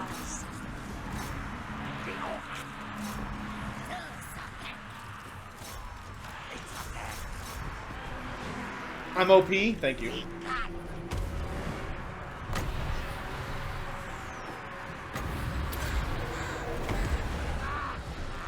But you get a character isolated, and Oxyotl will literally rip their butt in half. Oxyotl does so much missile damage, dude. And he shoots, and when you have him upgraded, he shoots like really fast.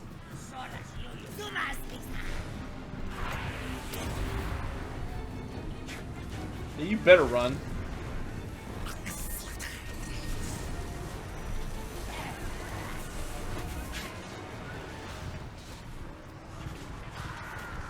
I love the chaos bolts.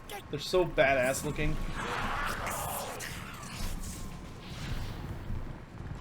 Finish him off, Oxyotl! Or somebody.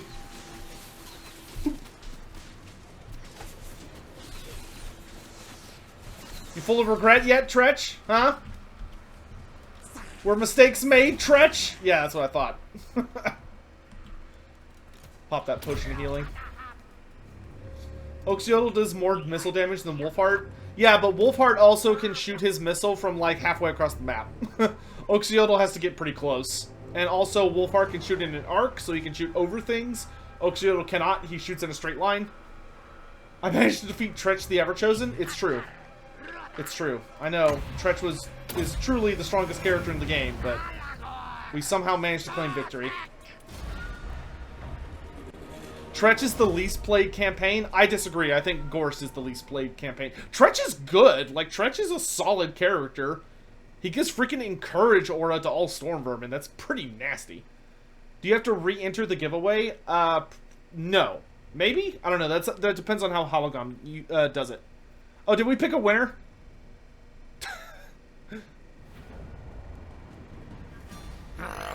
Another wretched, foul-lizard thing joins the red host. Re-enter every giveaway. Okay. The great serpent shall feast on rat flesh today. Yes, he will!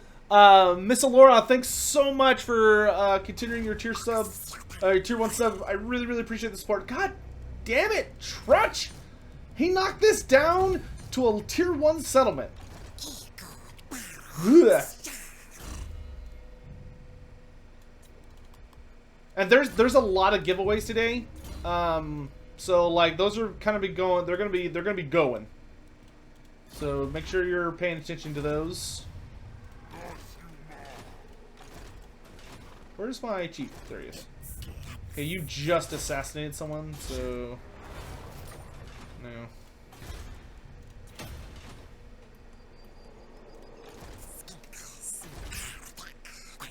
Alright, let's go ahead and get a secondary character. Ooh, a 4th generation Slon? I guess. I guess.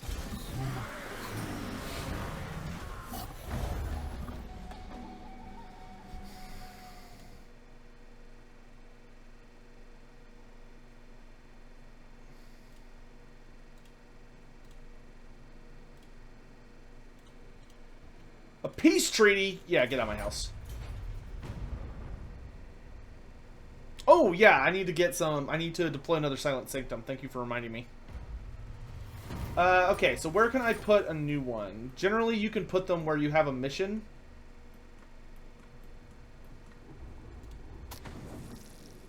Okay, so let's put one somewhere around... Let's put one here. Vol's Anvil, where Tarux has put a Herdstone. Perfect.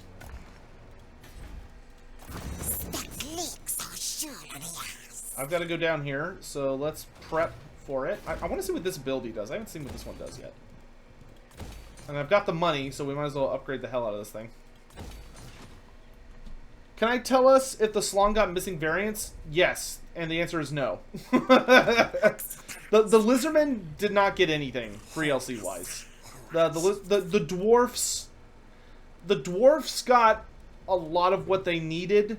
Like, the dwarfs desperately needed some help. And they got it.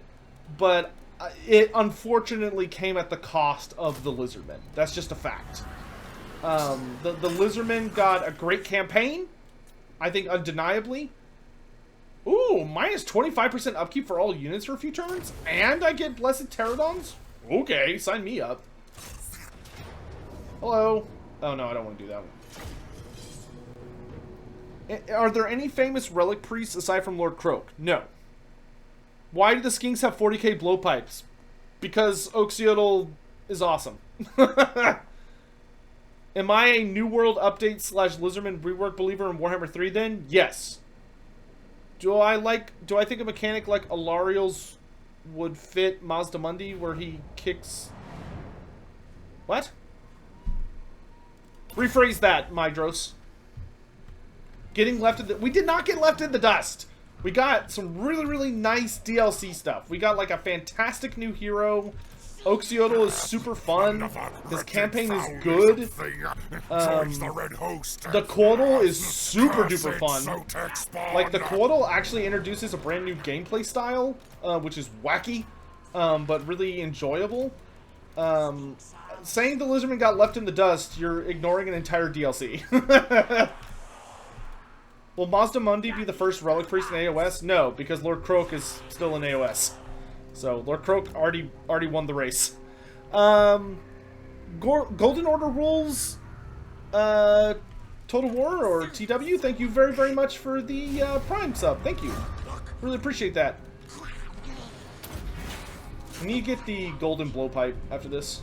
I want to be able to go patooey at people. Alright, kill them all.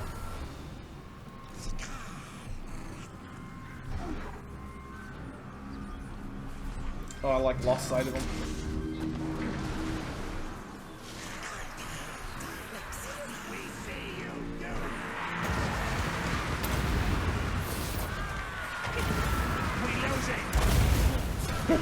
The Warlord's just like, oh my god!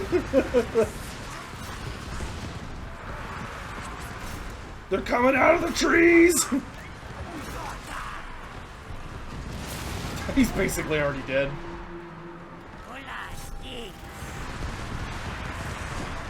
That damn it. Yeah, dude, you put a Skink Oracle and Oxyotl next to each other and just let them go ham, and the result is hilarious. Oh, that's gonna absolutely miss by a mile.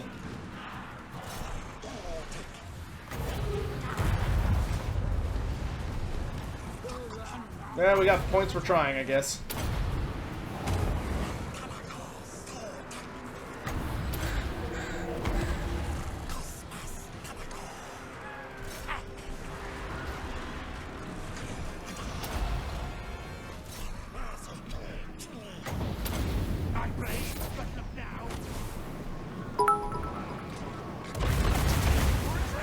Code _of_0 cheered. X100. Can the Troglodon you get be called Zero? Sure. When we get a, it'll probably be a bit before we do, but when we get a feral Troglodon.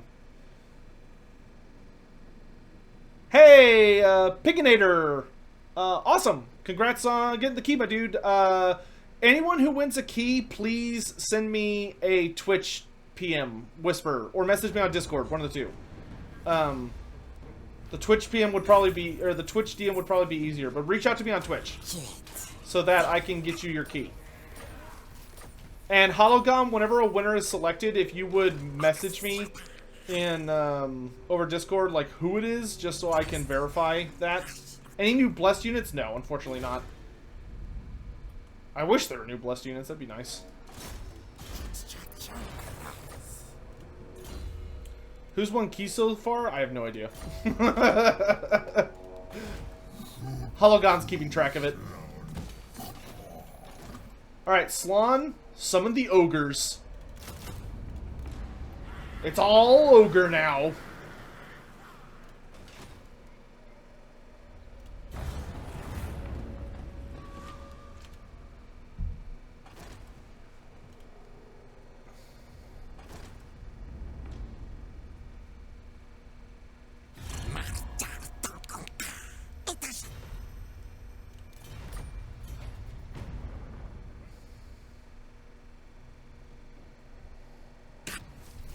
Hey, Garnath! I see you down there. Okay, now that I've got that tech tree started, I can delete this building. I just wanted it for the tech. Nice. I should probably use this assassin to figure out where the hell Skrulk is hiding. Alright, so we can go ahead and teleport. I don't want to teleport to the Herdstone yet. I want to do this now. Ooh, this one, yeah, this one's kind of cool. So they actually added in a system where some of the missions you accomplish buff your geomantic web to make it as if it were a higher level, so you don't have to, like, expand, because they knew that expanding the geomantic web with Oxyotl is, like, a massive waste of time. Oh, let's put a secret sanctum in Albion. Yeah. That'll work.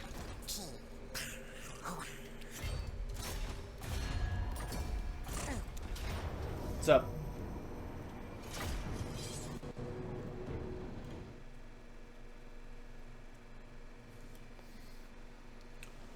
Hey, Piginator! Hey, congrats on winning a key, and thank you for the nice words. Also, Golden Order Rules TW also won a key, from what I understand. So, congrats to both of you guys. I will take care of y'all after the stream. just to be clear. With Ogre Mercenaries introduced, do I think CA will make a unit pack for Warhammer? What do you mean by unit pack? Define unit pack for me. Do I think Lizardman DLC with Relic Priest is possible for Game 3? No. I do not think you will see generic Relic Priests. No. Big nopers on that. Big nopers.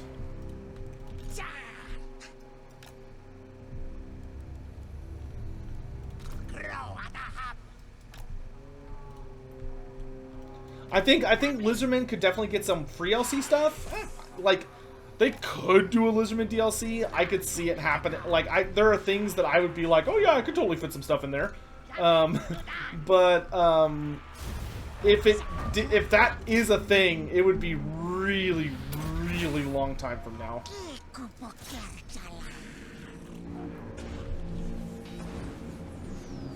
Good grief. The Troglodon is so painful. I mean, it helps when he has like a billion other skinks backing him up. But like, that guy was half dead, and he started right in front of me. And he's just like, just rip. Just absolute rip for that guy. Skinks!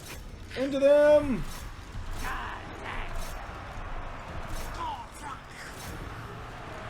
Oops. Cohorts.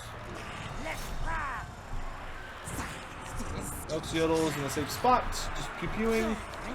Enemy general is dead. Looking for a place where a comet would be great. Right here looks good.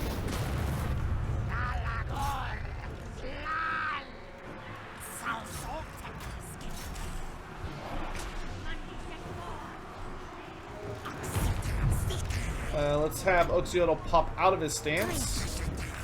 So yeah, if you pop all of us, look at that. Oxyodo's got 101 speed. Look at him go.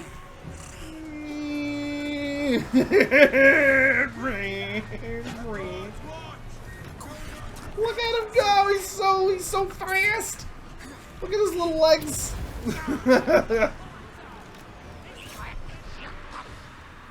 He's got speed.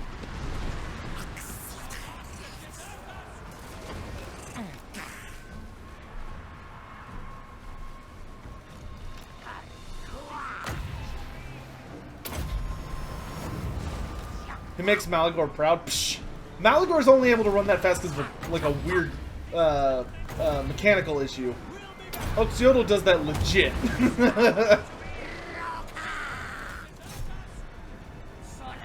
Your master does desert you, dude.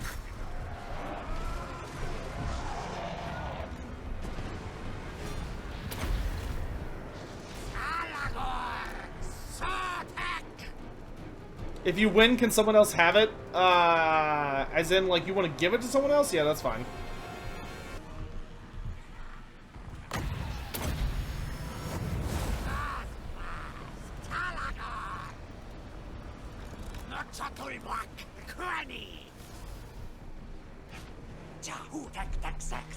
Are there any special secret sanctums? No. The secret sanctums do have, like, a unique structure.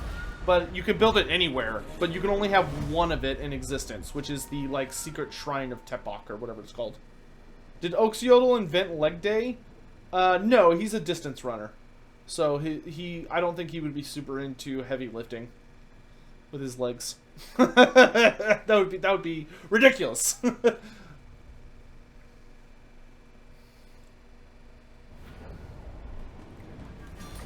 How are the new Skink units? They're fun.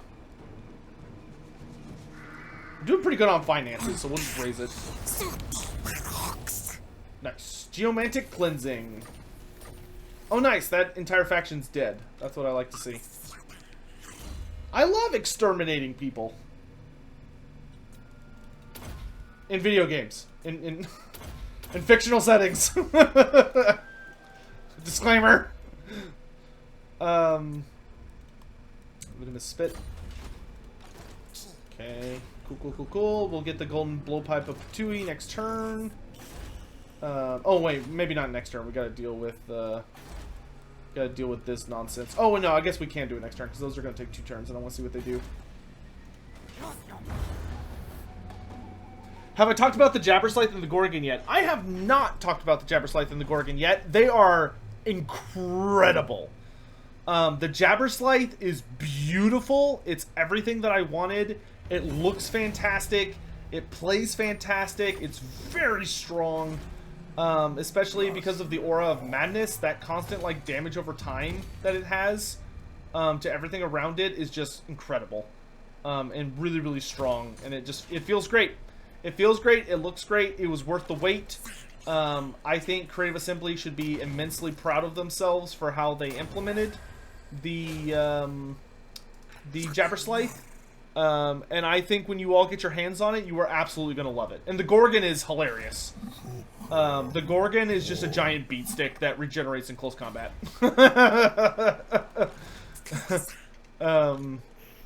There's your... So, I hope you're all looking forward to that.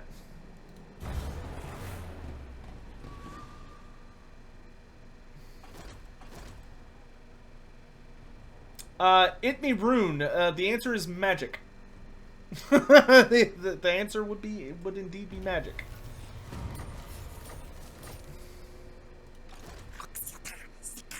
Okay.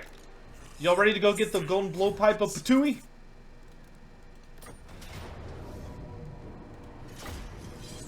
We gotta hunt a mammoth.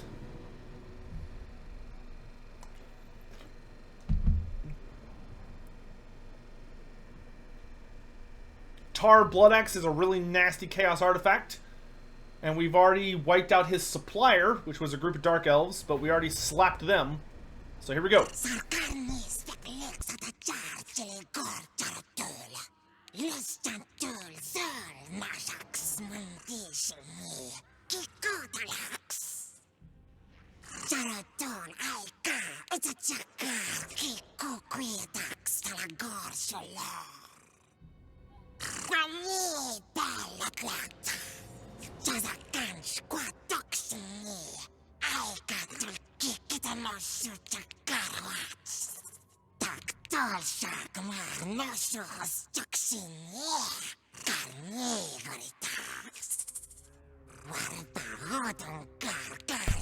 Whatever, I was just trying to let y'all listen.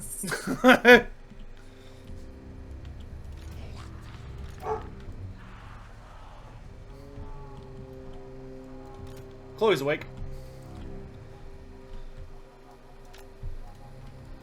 Can you equip the demon poisons on Oxyotl? You can. I consider it a waste because he only fires a couple shots. Whereas if you are playing as... if you put it on your Chameleon Skinks, you get, 68 shots. Which is vastly superior.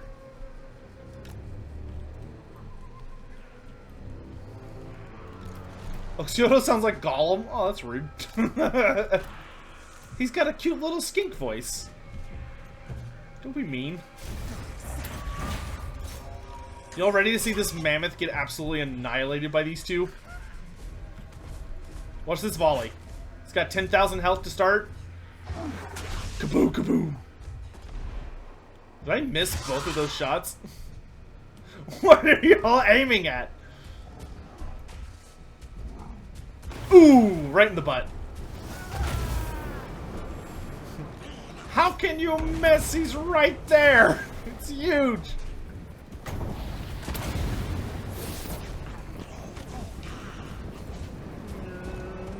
Shoot a fireball at me, I shoot a fireball at you. It's only fair. Equivalent exchange. Come and get it, Norska. I don't care.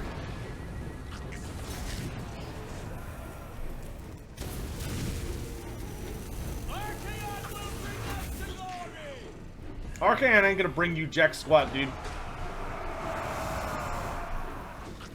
Bro, quit missing the mammoth. Oh, time to go.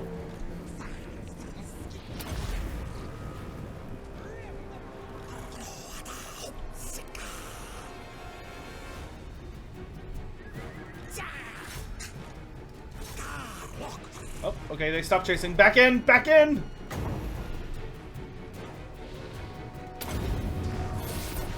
Fireball that nerd.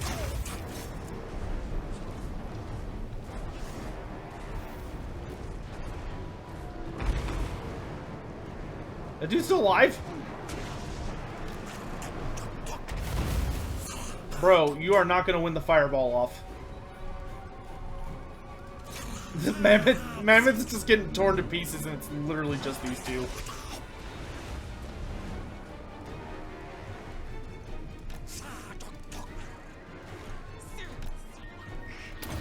Run, run, flee, flee! Alright, bring him to me, big boy.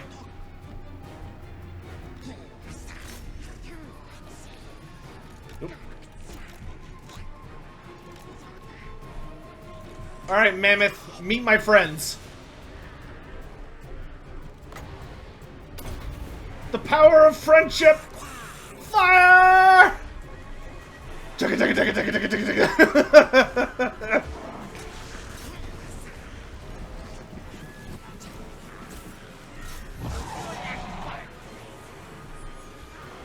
I think he's dead.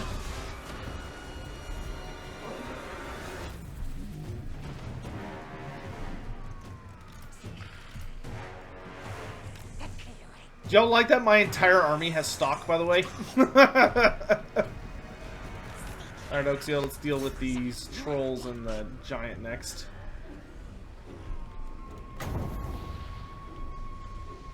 Did their guy come back, or did he run off the battlefield? I think he's gone.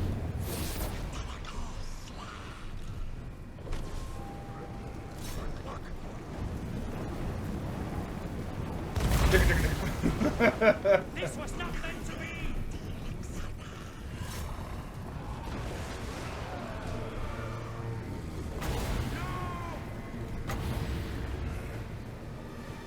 Our master desert us! See if we can put some damage on this giant. Whoop, sorry. Oh, I'm out of ammo. Crap. Run away!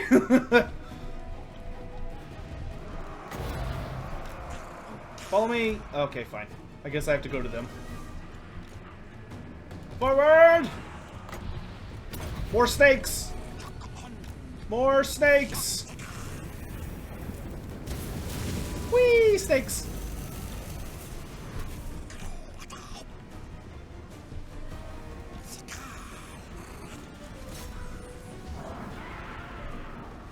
Yeah, I think those horsemen are boned. Wind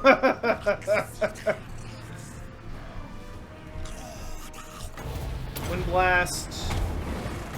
Comet. Forward! Health Potion.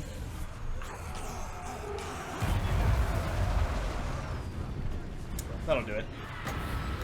That'll do, pig. That'll do.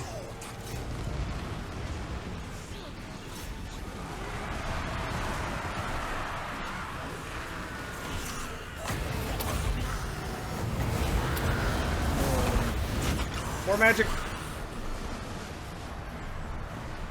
Am I cheesing? I am playing with this army the way that it would probably make sense to play with this army. That would probably look like cheesing.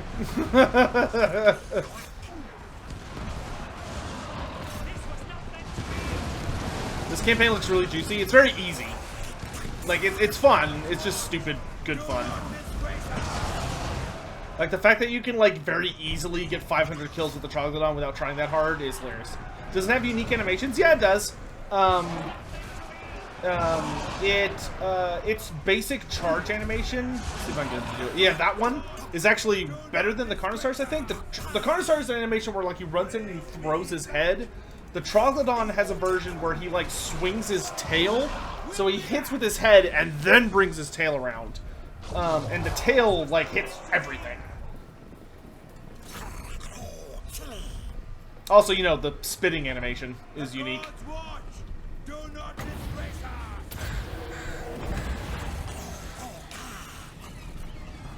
Get him, Chloe!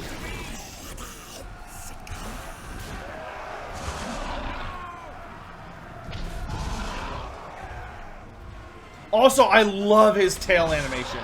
His tail animation is so much better than the Carnosaur's. Because when the Carnosaur does his tail animation, all he does is his tail just goes up and down, right? He just, like, does a butt slam. The Troglodon does a 180. Like, he just throws his tail around. Which means that the Troglodon is not just sitting there presenting his butt to the enemy. Oh, those guys are totally boned. They're just into a killing field. Which I absolutely love. Like, the Troglodon doesn't just expose his butt and just get slapped. We'll be back! The AI is being dumb in this fight because my entire army was invisible. So, everything in my army, including the Troglodon, has stock. So anytime I moved far enough away from the AI, it couldn't see me anymore. I don't like the Carnosaur booty bounce. I love the Carnosaur booty bounce from, like, a visual perspective.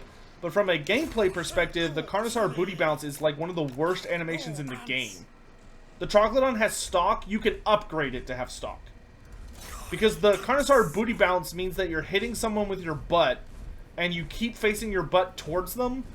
And the problem is, when your butt is facing towards someone, you take your melee defense is reduced by like 50%.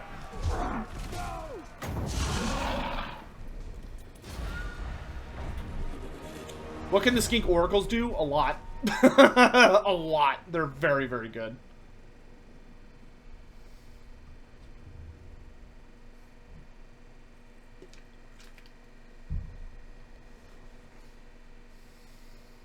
How good is the range spit? It's one of the best shooting attacks in the game, I think, right now. Because it's poisonous, anti-large armor piercing. So you just aim it at, like, a character or something that's annoying you and just laugh as they get deleted. The only downside of the Troglodon is it has pretty low ammunition.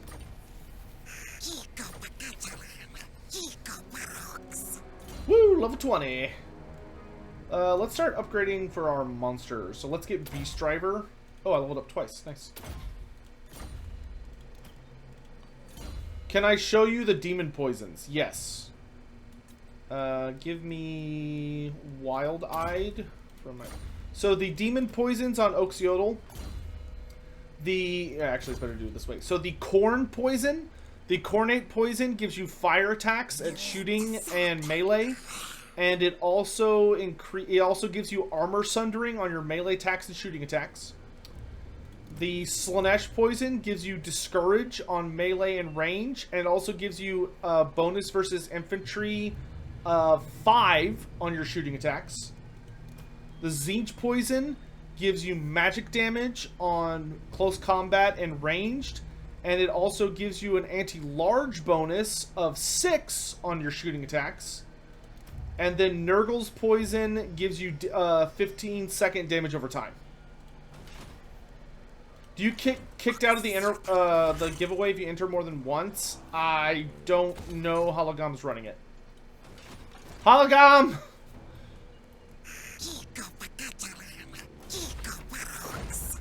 Where art thou?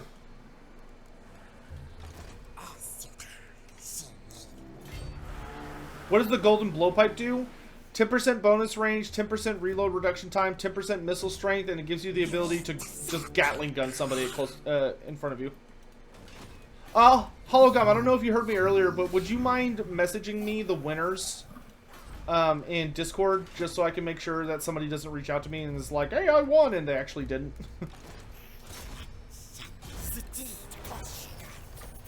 What am I going to do to my... What? Oh, what am I going to do a next big mod campaign? I don't know. How many more turns do I have to do this? 3? Okay, let's do this upcoming turn. What if you bought the DLC a week ago, then don't enter the giveaway? Because it's not going to do anything for you? Oh, you're posting them to the admin channel. Okay, thank you.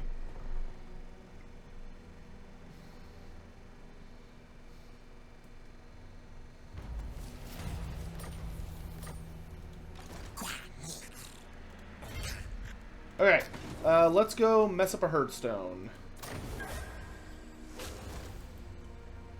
Yeah, or give it to a friend. You know. Alright. Tarex left a Herdstone for us. I'm actually going to fight this. Oh, it summons a unit of Chameleon Stalkers. That's literally what it does. It summons a unit of Chameleon Stalkers. That's okay, I guess. I mean, it's certainly not bad. Chameleon Stalkers are a pretty good unit, but I'm just gonna resolve that. It wasn't as exciting as I was expecting. Look at the War Drum. Nice. Oh. Well, we killed Tarex's faction. Worry not, he will resurrect eventually, but he's dead for the moment. Alright, let's get Spawnkin and Stand Your Ground.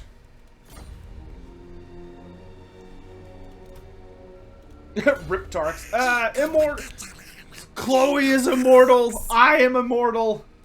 Immortality. If only it was that easy. I wish I could do that in real life. I have reached level 20, therefore I cannot die. Suck it, God. I'm immortal now. I have it in writing. Alright, let's get... I kind of want to do like a Saurus heavy army with him. But we kind of need to play by ear. Oh,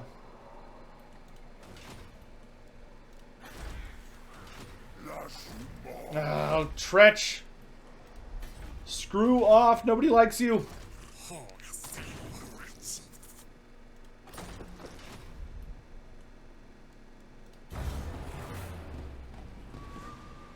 Is there a turn limit?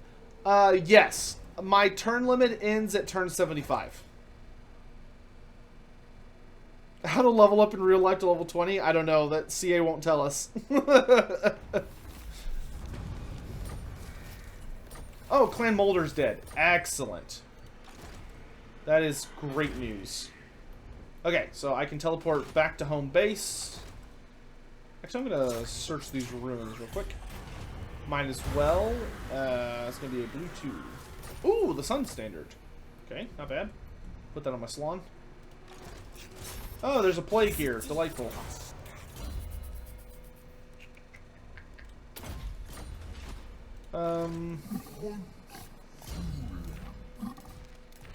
Yeah, just have all these items, bro. There you go.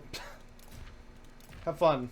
Yes, actually we'll take the Helm of Discord on the Salon and the War Drums. That's great.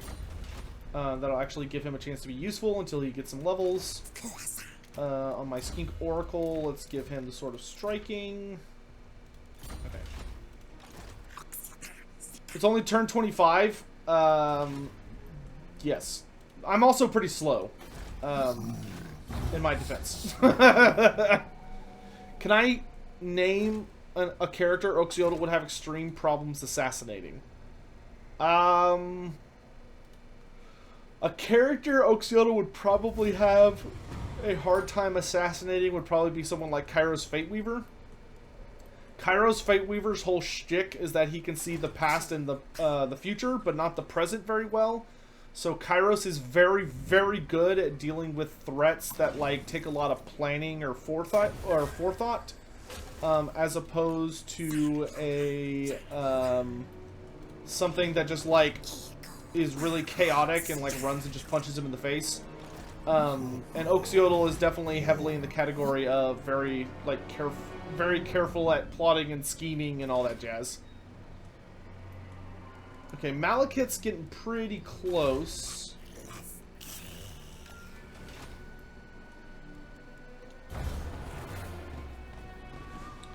Does the AI Beastman campaign last longer now? Yeah, I guess. Yes, I would say yes. Are the teleport locations hard-coded? Sort of. So whenever you get, I don't have any missions available, but whenever you get any missions, you can always teleport to where your missions are. You can also teleport to anywhere where you build this structure. Here, let me show you. So this build, oh, I can't open a building browser. So, here, if I, there's a building you can build in a secret sanctum that makes it where you can teleport to that building or that location no matter what. So if there's like a place where you're like, man, I really want to teleport to this location, you can absolutely do that. No problem. Alright, let's try and get Shagrath all cleaned up.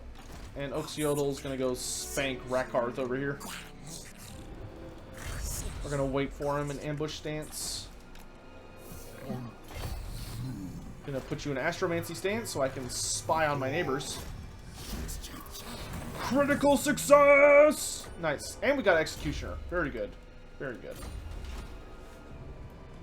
Hey, Bronyu, welcome back, dude.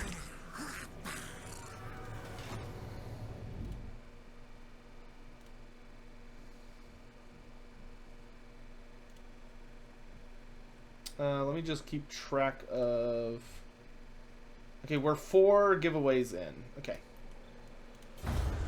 Cool.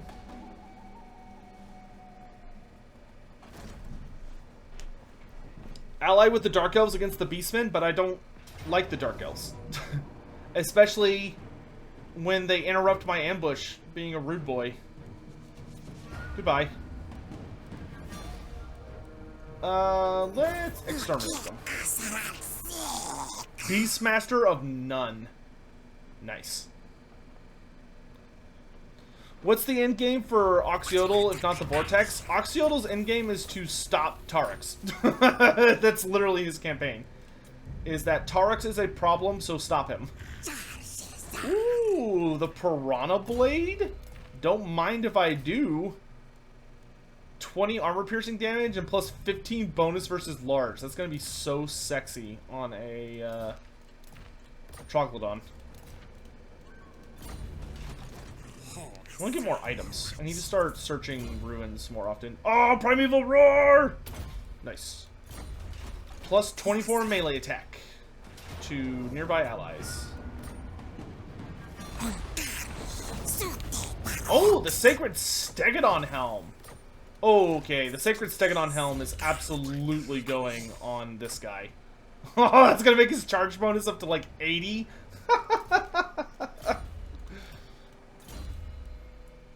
Oxyotl's end game is to recover from PTSD. Oxyotl's end game is to get him to his therapy sessions with his PTSD counselor. That's a lot of assassins out there, Dark Elves. What do y'all think you're doing? All right, I think. Nah, we'll just leave that. It's fine. Okay, we could awaken another Slon. I don't think I'm going to do that. I'm actually going to send the Slon to support Nagrar against the incoming invasion. So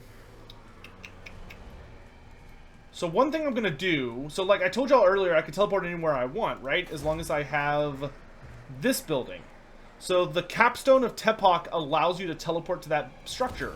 So, because this guy's being an asshole and keeps attacking me, I'm going to build this in Albion, which will allow Oxyodo to teleport there and punch his face in. What role do the Oracles fill versus Skink Priests? Skink Priests are much easier to get in campaign.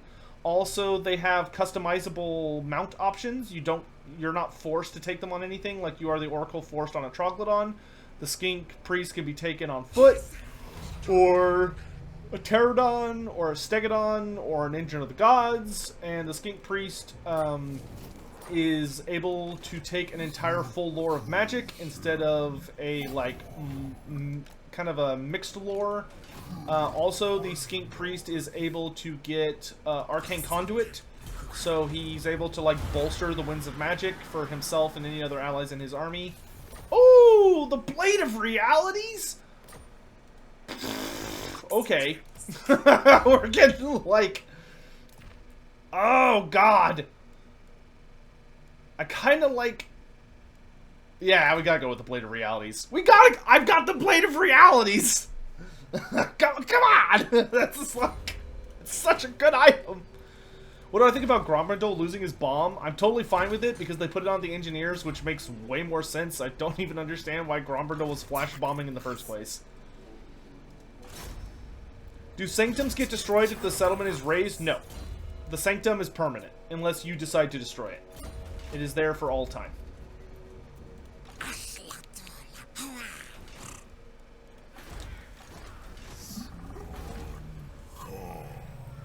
Ah, Dargoth is finally gonna have walls this next turn. Watch, Tretch is gonna just pop out like a bitch.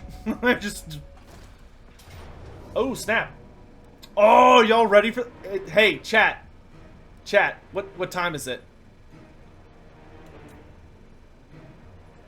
It's ogre time. It's ogre time.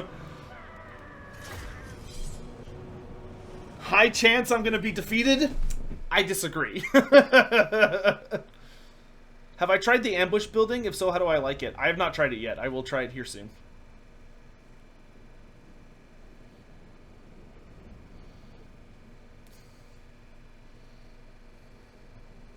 Spears? I could not give less craps about the spears.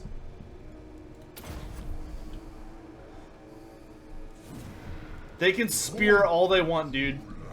I've got a Slon with the Helm of Discord, and I've got Mournfang Cavalry.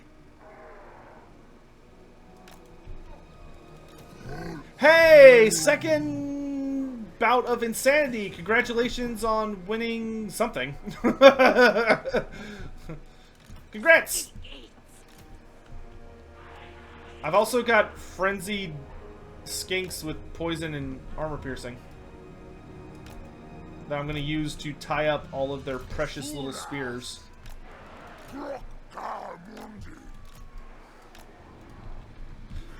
Oh, dude, look at the cold ones for Oxyotl's faction. Aren't they sexy looking? Another wretched foul. Man, I really wish Games Workshop would give us cold ones that look like this. Really do. I also sent a donation, but I don't know where it went. Skeptical. Oh no! Odd one out. Thank you so much for Your Prime sub, dude, I don't know either. I will try and figure that out. I don't see it on Streamlabs. I will look into it after this match. Maybe it's buried somewhere. Could I show the Mournfang color scheme? Yes, the Mournfangs do not change. They, I believe, remain the exact same. No matter where you're playing, or who you're playing as. Big boys. I don't like the 90s cold ones. No. I don't like any of the cold ones that the Lizardmen have ever had.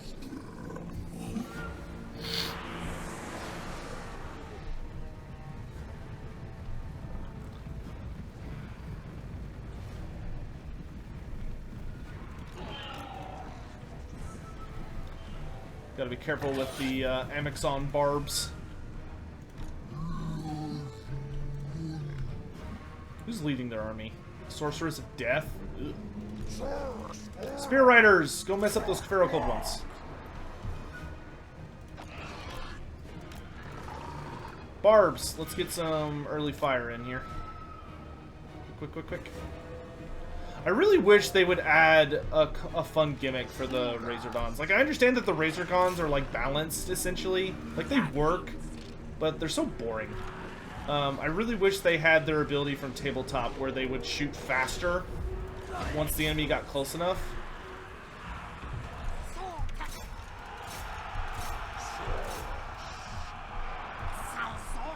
Mournfangs! Forward!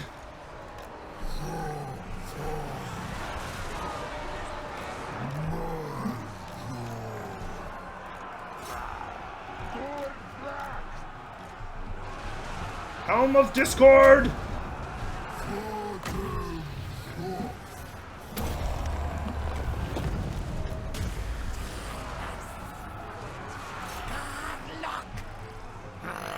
Another wretched foul lizard thing joins the red host.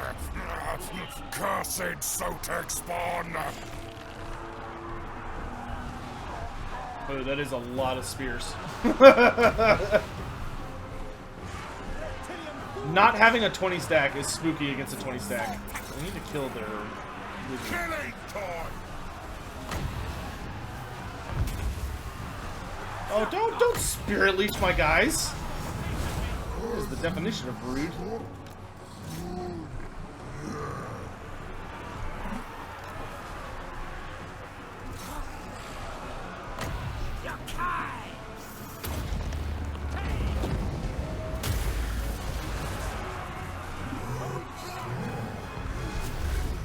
Okay, he's got his buff. You know what? We should run away. I've got the speed advantage. Fall back! Fall back! Let the murderous prowess wear off. Fall back.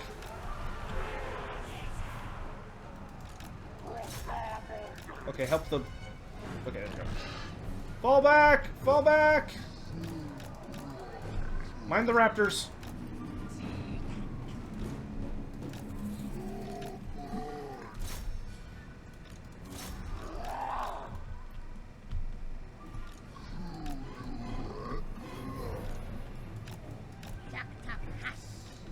Amazon barbs, get to work. Damn dogs.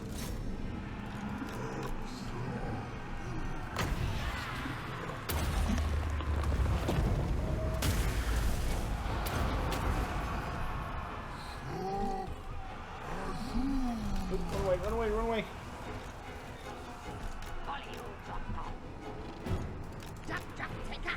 Oh, he did the stupid... Oh, man, he's got the self-destruct, too. Can I show you the new RORs after this? Yes. And I hate how long this lasts. Murderous Prowess is so annoying.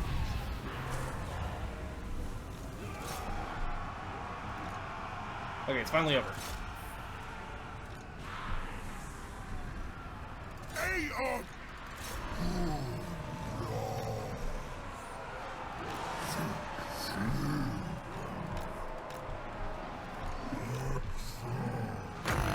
Another wretched wretched foul lizard thing joins the red host. They're Cursed probably gonna Sotek lose this spawn. settlement as much as I would like to not.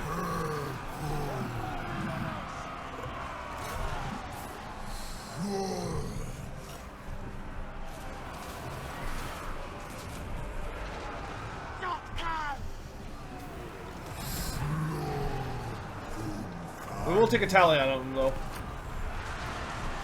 Is this on legendary difficulty? No, this is the second highest difficulty. So we're on very hard campaign and hard battle.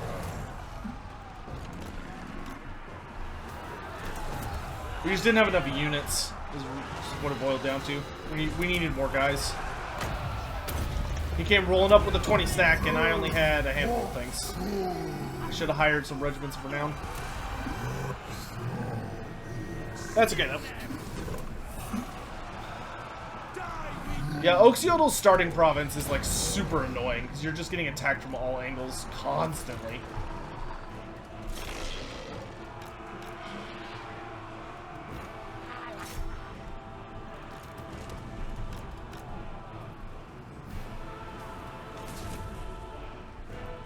But yeah, if you're like dying to see the new units or the new regiments for now, there are a ton of YouTubers that have videos out on it. Like Turin almost assuredly has one out on it.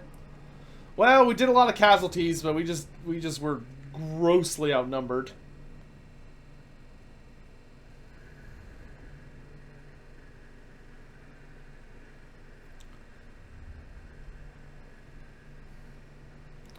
Mr. Bonky Daleks, thanks so much for subbing at Tier 1. Welcome to the Red Host, and I hope you enjoy the emotes, and welcome to the community and all that jazz. Thank you.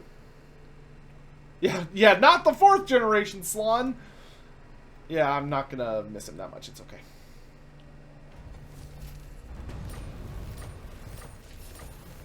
You could take Oxyotl to an isolated place and settle there. You could, yeah. Wretched foul lizard thing joins the red host. Cursed Sotek spawn. Dargoth finally has walls, so hopefully Dargoth will be able to hold out. I would not actually mind a skink chief in my army. Lord Elrond, thanks so much for using your Prime sub here. Really appreciate that, dude. Welcome to the Red Host. Please enjoy the emotes and welcome to the community, my dude. Y'all make sure that you link your Discord, you join the Discord community and link your Twitch account, your Discord account, so you can join that whole thingamajigger. Another wretched foul lizard thing joins Aztec, thank you so much for using your Prime sub here, my brother. Sotek spawn. I appreciate that very much, dude. Thank you. Drunk Degenerates, congrats on winning a giveaway. Odd one out, it might just take a bit. Maybe it'll come through then.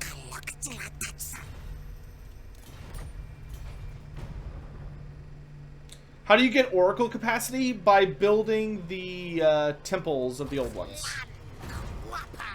So you, this gives you, you need a rank 5. You need a Ziggurat of the old ones to get +1 capacity for Skink Oracles. It is quite expensive. But they're also really, really strong, so it's worth it.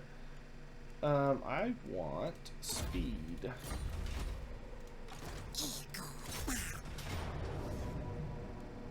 Alright, time for vengeance. Is Krokar notorious among the Lizardmen or only known in the city? Krokar is the ancient Scar leader of the armies of Lustria. So after Krokar's city was destroyed, the city of Chodal, Krokar was summoned to Hexwaddle by Lord Mazdamundi, and Mazdamundi basically appointed him to be like a 5-star general. Like he declared that he would basically be the lead authority of Lustria's armies. So no matter what city it is, or where it is, or what's going on... Zero donated $5. Let's see if this works. This is a test. Oh, well that one worked. Don't know what's wrong with the first one, my dude. Yeah, Krokar is the leader of Lustria's armies. Full stop.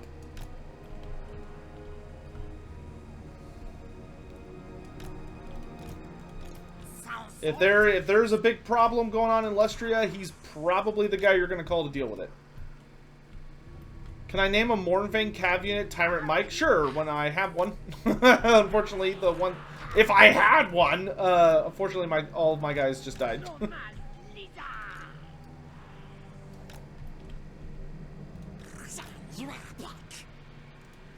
Oh, y'all want to see the golden blowpipe of Patui? Here it comes. So this is where he uses this animation. He gets up on his stick and goes... if you use that at, like, fairly close range on a unit, it will absolutely delete its face.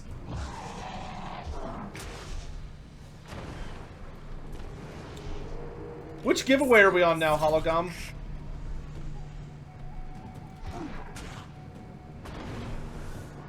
Damn dogs.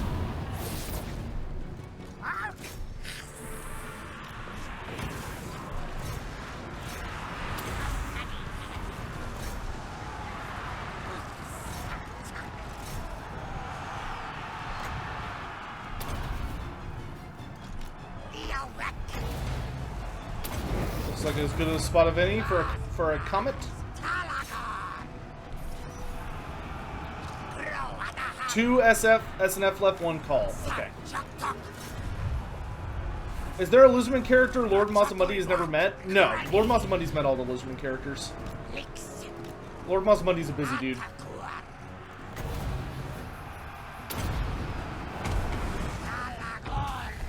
The only one he might not have met is Gorok, but that's very unlikely. Oxyotl, let's pop all of our speed boofs. So Oxyotl has 101 speed.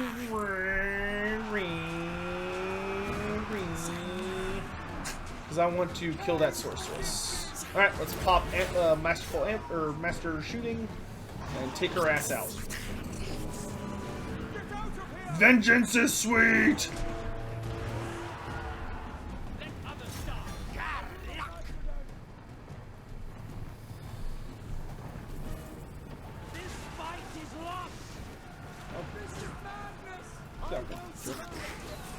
I like that he uses his, like, mace as a bullpipe. Oh, here we go. Style kill! Boom!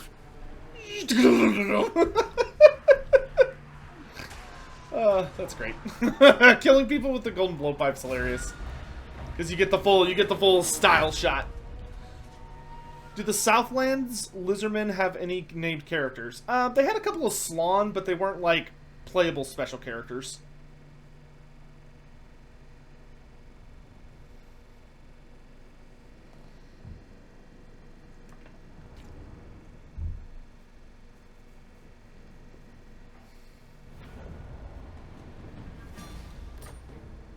Is there a story to Nakai meeting Mazdamundi? No. They've definitely bumped into each other, but there's no, like, notable stories about it. Hey, it's Quado City! We got the Spirit of Tepok. Y'all ready to see a big, dumb, flying dinosaur? Which is amazing, don't get me wrong. I'm genuinely shocked that there's a playable Quaddle. I'm not even kidding. The fact that the Quaddle is actually playable is still grinding some gears up in here.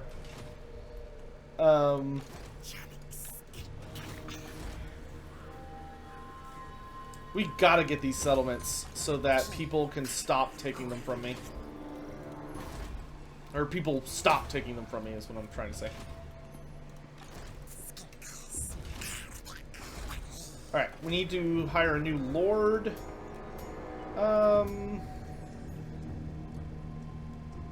We could get a red-crested skink chief.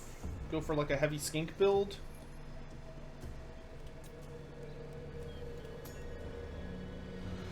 Proctor agents are always pretty good. Let's go with a red-crested skink. Tactician looks good. Nope, and I'm out of money. I'm out of money, but I had infinite muns. What happened to all my money?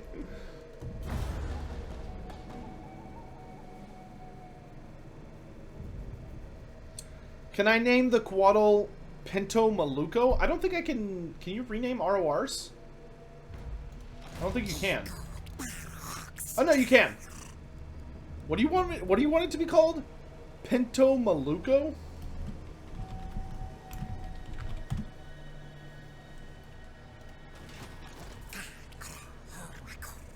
Take Albion? Oh, well, we're definitely going to take Albion away. But I need to go accomplish these missions first, because I'm running out of time. Ah, hello. What's up, Morthy? It's Quaddle time! The Quaddle is a very, very cool unit. Means crazy chicken in Spanish. It's fitting. The only thing that I don't like about the Quaddle is I wish it had a reptilian face instead of a... It has a beak, which some of the old art has it with a beak, some of the old art doesn't. And they decided to go with the beaked version. It's an amazing looking model, but I'm not as big of a fan of the beak. But this is the Quaddle, if you haven't gotten to see one up close. They are very, very cool designs. The wings are amazing. The split tail is amazing. They have some beautiful animations I'm going to be showing off here in a second. In fact, I am just going to yeetus deletus this entire Dark Elf army with this guy.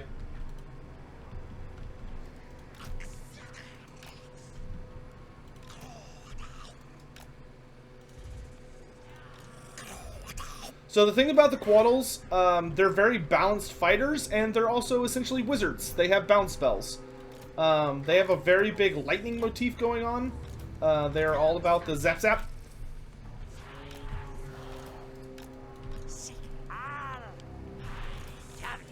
So let me show you its features. Go get him, big guy. So, actually, let me pause real quick. The thing that the Quaddle does that's very interesting is the Quaddle has this aura. So it has this ability called Master of the Sacred Places, which, what that means is anything in this bubble underneath the Quaddle has stock. And this is true in multiplayer. Like, this is just a base feature of the Quaddle. So if you have, like, a Carnosaur or whatever underneath one of these guys, they are invisible. They have stock. Now, granted, remember, they have stock, which means that if whatever's underneath them shoots something, then it will become visible. They don't have, it doesn't give you snipe, it just gives you stock. But yeah, you can literally make your entire army invisible if you want. Alright, so very graceful flyer, as you can see. Very sinuous and pretty. Now, please observe one of the most hilarious charge animations in the game. You ready for this? Are you ready for this?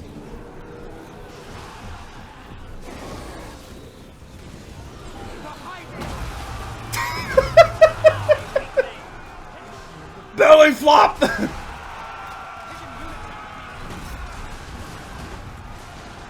If you're wondering where the Lizardman animation budget went, it's this guy. You just gotta wait for it. There's an animation he does that's absolutely gorgeous. Let's see if we can get him to do it. Do the thing!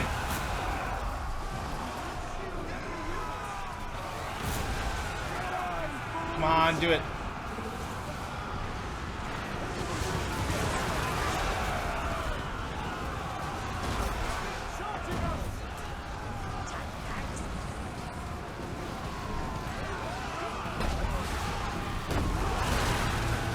They have big AoEs.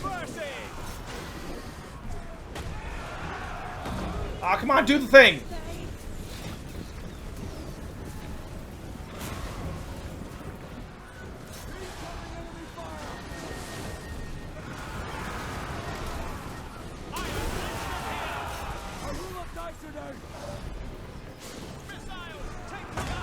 He's not doing the thing. Gotta make sure he doesn't die. Okay. I'm gonna go ahead and use Shield of Thorns on myself. And hey, screw it, have a banishment.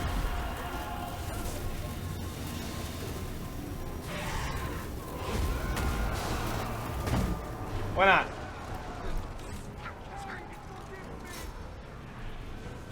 Skinks, make yourselves useful. I can't micromanage you guys because I'm trying to get him to use an animation. Do the thing! And he's being really stubborn about doing the thing I want him to do.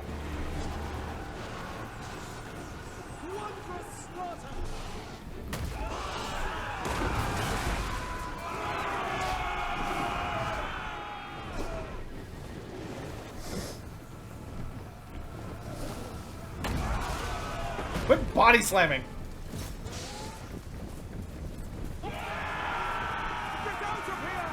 You gonna do it? You gonna do it? No. He didn't use. Ah, dang it. So there's an animation. There's an animation.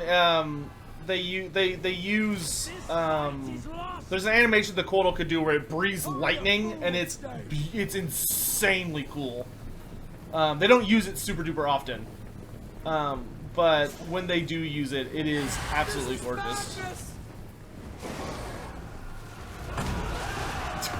I love the body slam. I will not die today.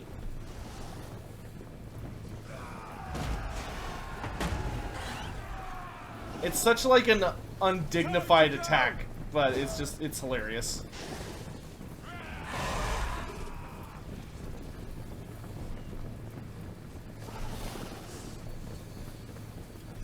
Well, no, because he still has the lightning like around his wings and everything. He does have the lightning animation.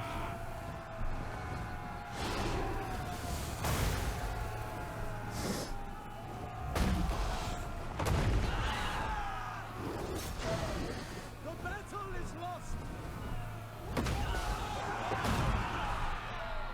Or maybe we'll get it. Or yeah, maybe it's not on him.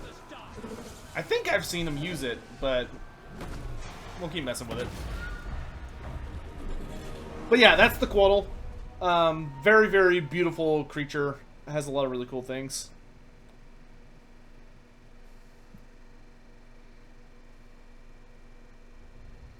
Does it instantly go into the air again after a ground attack? You can attack it in melee. It's like it hovers in combat, but it can still be hit in melee combat. But it does go back up into the air very quickly.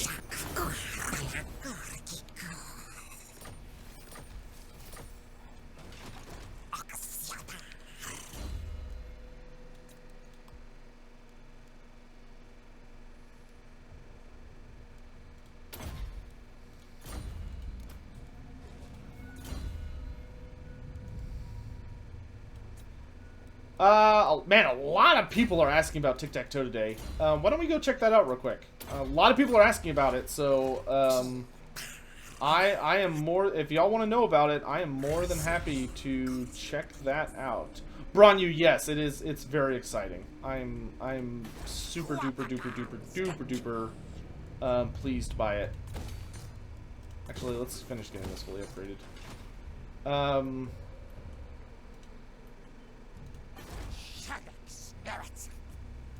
I'm in the game? I am in the game, yes. Me and my dog, which is just wonderful. Let's put a silent sanctum at the Fallen Gates, just so we have it. Alright, and then let's save real quick. Let's go check out Tic-Tac-Toe, because a lot of people are asking.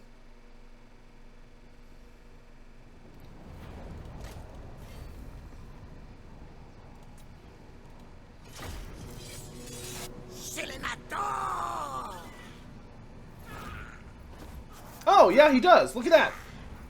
Upkeep 50% reduction for pterodons, ripperdactyls, and quotals.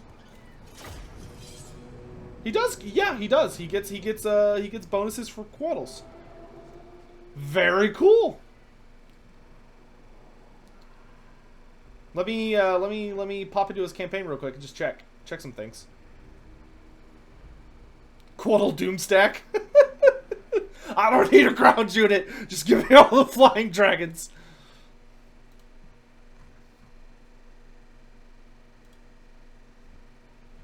I don't give a damn.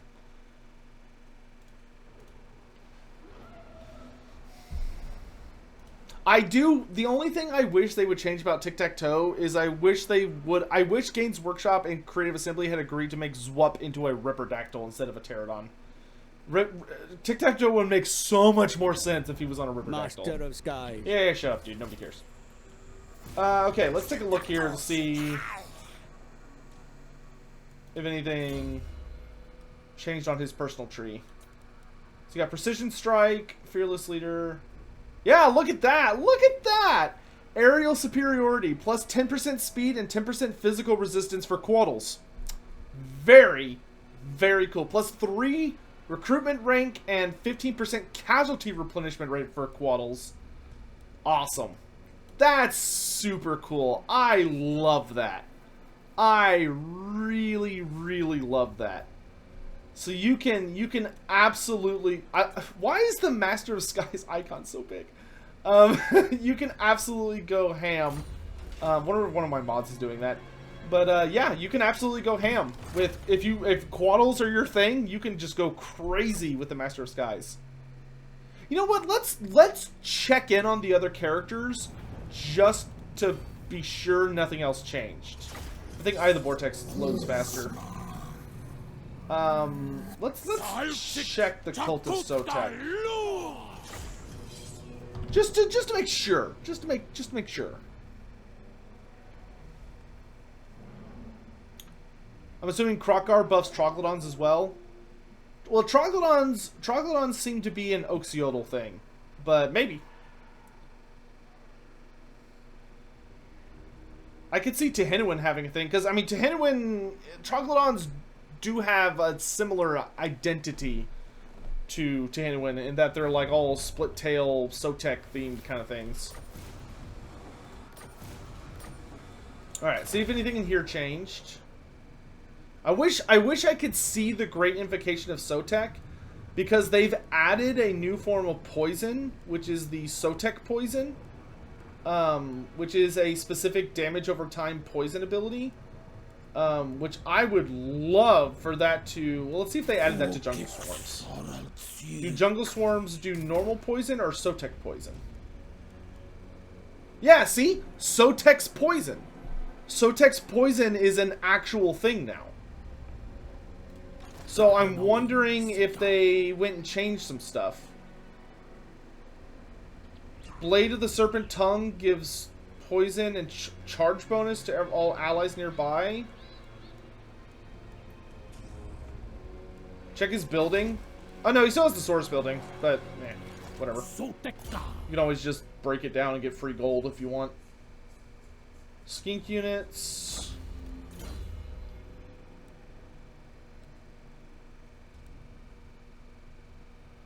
Skinks, Chameleon Skinks, Red Crested Skinks, and Bastillodon Ark of Sotek.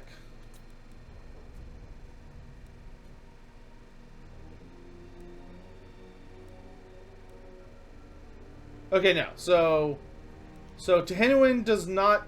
The only thing that seems to have changed about Tehinuin is that they gave him Sotek Venom on the Snake Swarms. I'm wondering if maybe they applied that to the giant Sotek thing. Oh, the Ark of Sotek, good question. Yeah, wow, that actually might make the Ark of Sotek a lot better. So the Ark of Sotek does not do normal poison anymore. It does Sotek poison now. Did they fix the plaque? Of course they didn't fix the plaque. You think that wouldn't have been the first thing I covered? Does the Chameleon Skink buffs include the new Chameleon Skinks? I believe so, yes. Hold on, I gotta check this. Bastillodon Ark of Sotek. Nope. Yes. Wow, that's in multiplayer too. Huh. I wonder if that might actually make the Ark of Sotek decent.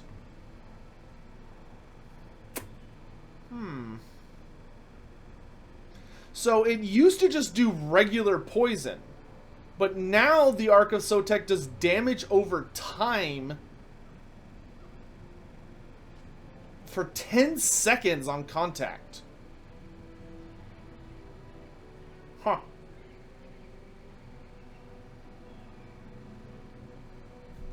That's really interesting. That is really, really interesting. Huh. I wonder if that'll actually be good or not. Is there an ROR Carnosaur? Yes. I guess I can show you this since I'm here. The Regiments of Renown that are new in the DLC are the Geltblom's Terror, the Spirit of Tepok, and the Pale Death. Geltblom's Terror is a Carnosaur that has Vanguard deployment, missile resistance, Strider, and Frenzy. I think the regular Feral Carnosaur... Yeah, the regular... Oh, no. Also, it can hide in forests, I guess. I don't know, it's not that great. Like... Oh, Goldblum's Terror? That's clever. That's clever. Yeah, it's not that exciting, to be honest. Oh, it doesn't rampage. It does not rampage. No. It has the hide, not stalk. That's hide. Hide. That means you can hide in a forest, but it has no rampage. So it's a Carnosaur with Vanguard that cannot rampage, and it has Strider. So it takes no penalties from terrain and moves at normal speed over all forms of terrain.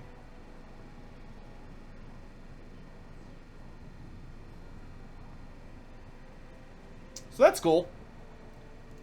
Spirit of Tepok I already showed you guys. It can make units under it turn invisible. It's got magic and missile resistance, which is pretty nice.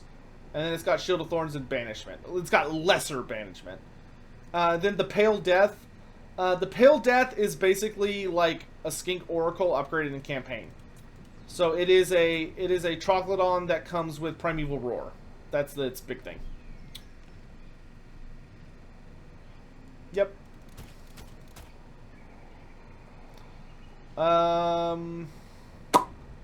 Other than that, I guess since we're here, show you the new Beastman ROR and like units and stuff. Surprised no Chameleon Regiment of Renown. That would have been nice, actually, a Chameleon Regiment of Renown, but it probably would have been too strong. Show us the Beastman units? Yeah, we could do that, since we're here. Let's see. I'll let the AI play... Who's fun to smash with Beastmen? Wood Elves. Here, I'm going to give you a crappy little army, Wood Elves. That way I can just smash you to bits.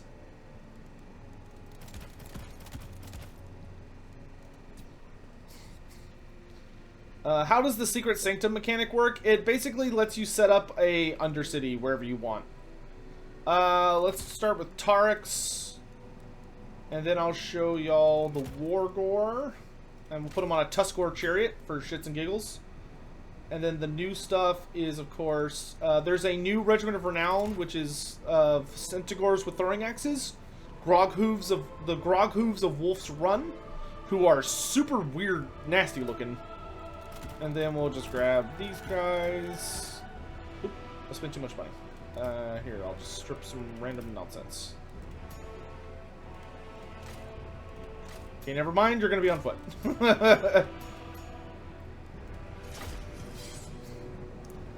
Faction selection menu needs work? No, I think it's fine. Like, it's not that bad to look at, honestly. It's an alphabetical order by main factions, and then sub-factions are underneath it. The only other way I could see them trying to simplify it would maybe be it only shows main factions, and then once you select a faction, there's then like a separate drop-down menu that also has sub-factions. That's the only way I could see it. Check your Discord. Okay. Oh, yeah. Yeah. Thank you, Cold. Alright, guys. Welcome to Monster Mania. So we've got the Gorgon. We've got the Jabberslythe, the big, ugly bastard with that disgusting tongue and his vestigial limbs. And then you've got the Regiment of Renown Centaurs, which are super gross looking because they have barely any fur. Like, they're naked. And it's so weird. And then, of course, you've got the Wargore, who's just a really, really solid support hero.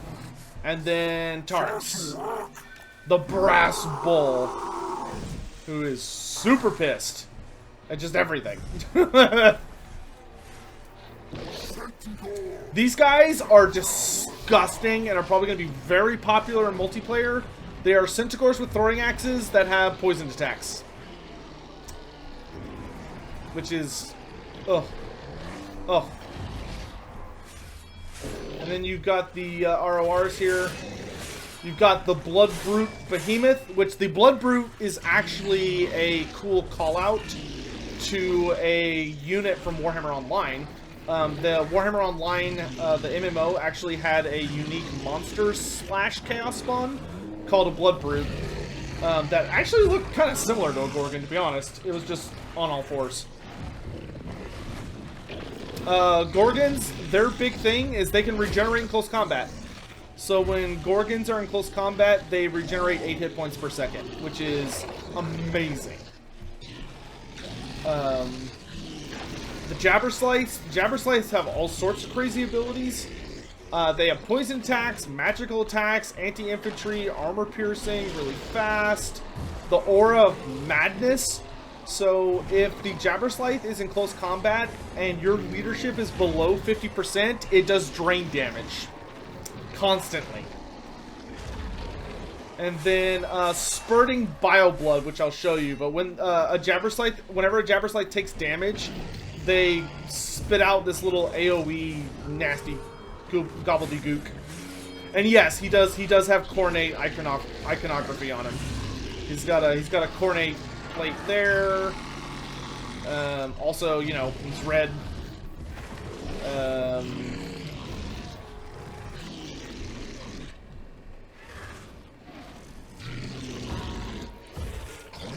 Looks good. Also, his, yeah, looks good. How are Gorgons made? Gorgons are Minotaurs that lost themselves to their blood greed, and they end up becoming cannibals and end up devouring so much of their own kind that they turn into these things. Alright, let's smash some elves.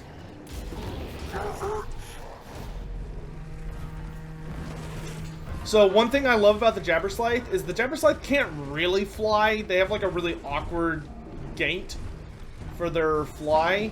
So when you're moving them, they do this. That's their like run animation. Is they like awkwardly try to lift themselves in the air, but they can't because they're so like just bleh.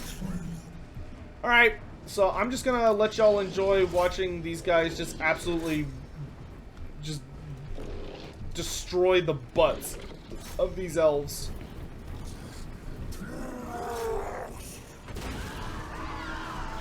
I love the charge animation of these things.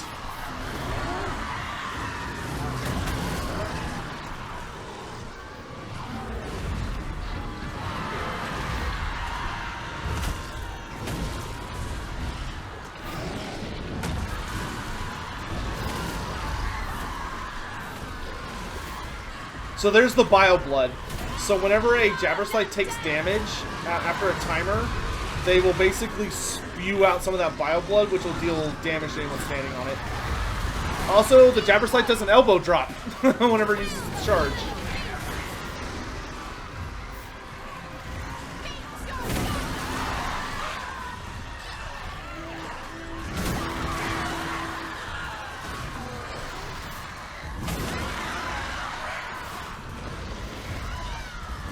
Or you got any other moves in your wheelhouse?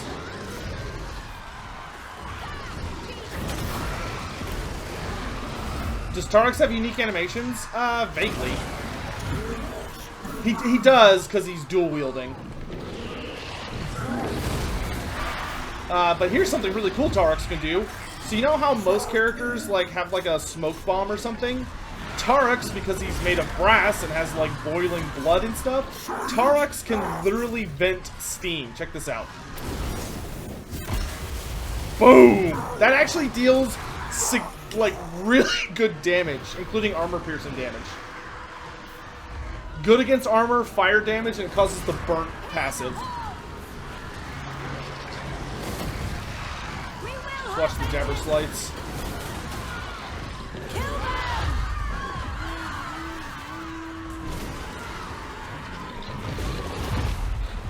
The Jabber Slights have like a really spooky eat animation. They don't use very often, but it's disgusting when they do.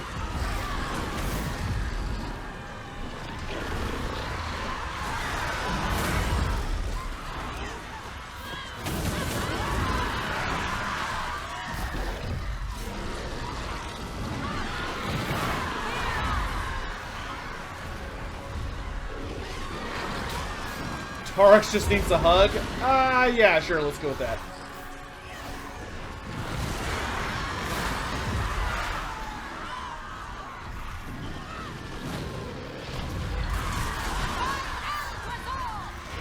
Jabber Slights are so ugly, man. Oh! I did the tongue punch. Wasn't quite the animation I was going for, but that one is pretty gnarly.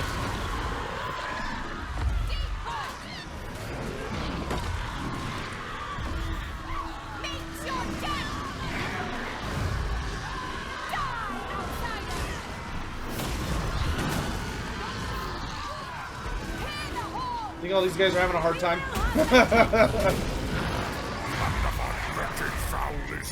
Hey, Darius! Career, thanks so much for keeping your sub going, dude. Appreciate the support, my dude. Always glad to have you in the red host. Wonder what the Jabberless life would look with modern modeling. Well, there's a lot of heavy rumors that the, like, very, very reliable rumors that the next army coming out in Age of Sigmar after the Auric War Clans and Sigmar stuff finishes, so the starter sets, after the starter armies are finished, all the big reliable rumor mills say Beastmen are next. Or I think it's either Beasts of Chaos or Nurgle is next, but I've heard Beasts of Chaos are like very, very soon. How do Praetons stack against the likes of Jabber Slights and Gorgons? A Praeton is very similar to like a Wyvern or a Griffin. It's a big flying, or a Manticore. It's a big flying bastard monster that really specializes in like ambush type warfare. And its whole thing is that it is like, it's very, very, it's like a slight, it's stronger than a Wyvern or a Manticore, but they're like super nasty creatures with like giant antlers that are good for just messing people up. As for like how it would stack up against them, like I'd probably put it in like the same, like a much more maneuverable, it'd be like a better fighter and better assassin than a Jabberslythe, but it would not be as like grotesquely strong as a Gorgon. Is Taurus better than Scarbrand? No, they're good at different things. Scarbrand is probably a better Berserker when it comes to just like raw damage output, but I think Taurus is much more Taurus is much tankier. Taurus just has a stupid amount of armor because, you know, he's like made out of armor.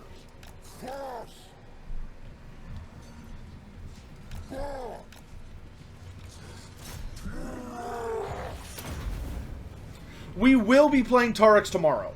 We will absolutely be doing. Streaming cheered. X100.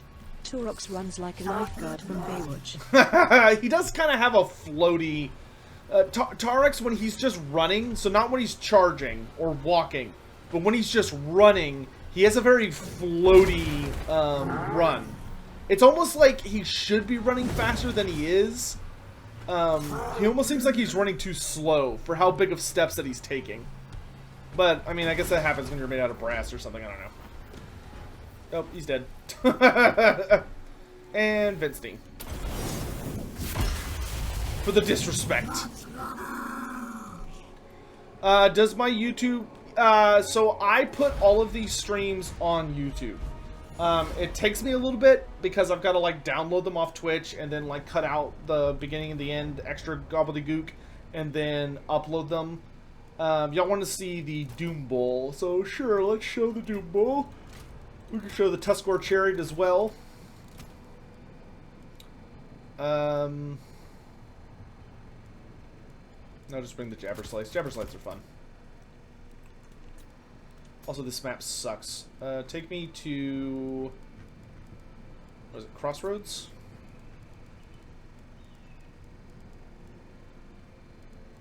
The Crossroads? Dread Crossing? No.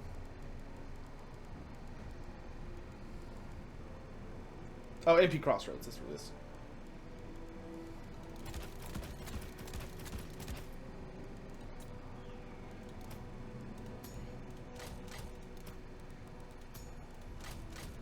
Yeah, so check out this ability on the Wargore. The Wargore has a unique passive called the Will of the Dark Gods. Sexy. Just a permanent passive, 40 meters, 5 melee defense, and 4 leadership. Good stuff.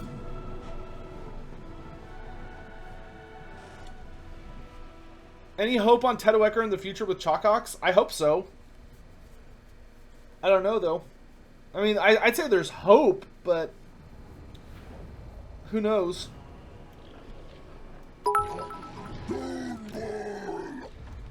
Heathen History Streaming cheered. X100. He cannot fight without brass knuckles. Also, I saw the update on you and Chloe, and damn, even I, as someone not directly impacted, was touched. So adorable. Thank you. I really appreciate it. So, the Doom Bull is kind of hilarious. The Doom Bull literally punches people. He does not have traditional weapons. He's got chains in one hand, and he's got a punch glove in the other. Like a punch dagger kind of situation going. And he just punches the shit out of you. He's literally just a boxer. Cool thing about the Tuskor Chariots, by the way. The Tuskor Chariots, which are pulled by the smaller piggies, the Tuskor Chariots, most of them have Vanguard deployment. So if you want to have, like, vanguarding heroes with Beastmen, I think if you take the Wargore or any of your characters, I think on Tuskor Chariots, I believe that lets them Vanguard. I think.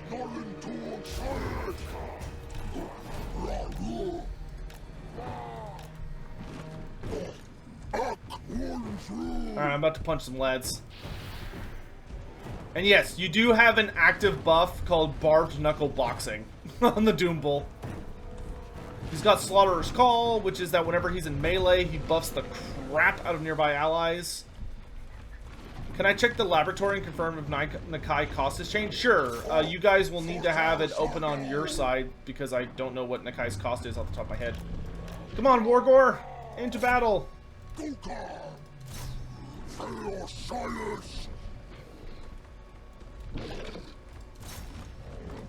God, the Jabber Slices are ugly. I love it. I love it.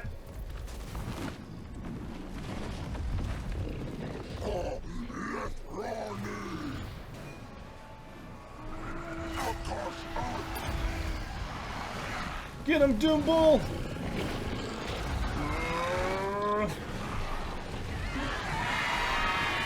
I actually have not seen this guy's fighting animations. Is he literally just like punching people? Yep.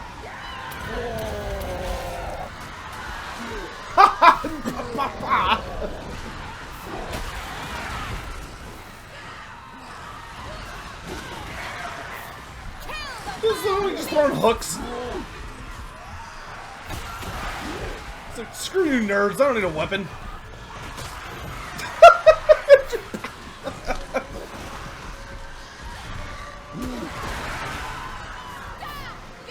Is the Minotaur space program still a thing?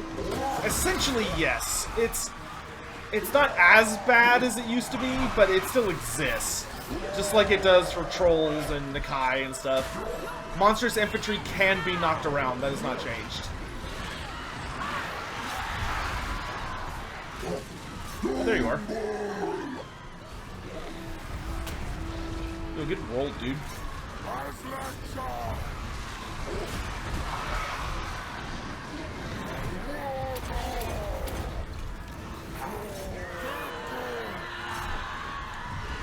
And he's beating the tar out of this dude. Where we're going, we don't need weapons.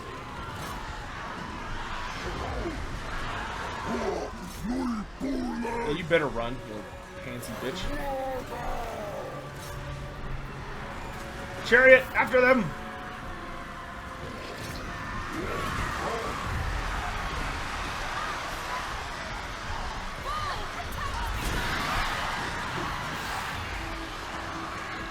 You know what variant they need? A steel chair.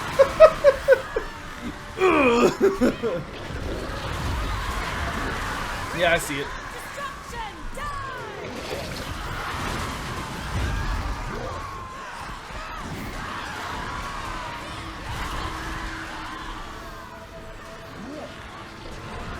Dude, it's so nice seeing the Beastmen finally being a monster faction again. God, I hope they fix the Beastmen in AOS. The Beasts of Chaos are really bad right now in AOS. Can I show the Great Bray Shamans? Of course. I was able to show the Great. I was able to show off the Great Bray Shamans a while ago. I've already used them in like the Malagor campaign.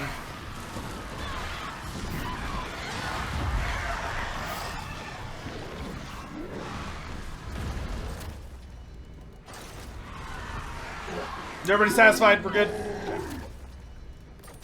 Show off the Great Bray Shaman.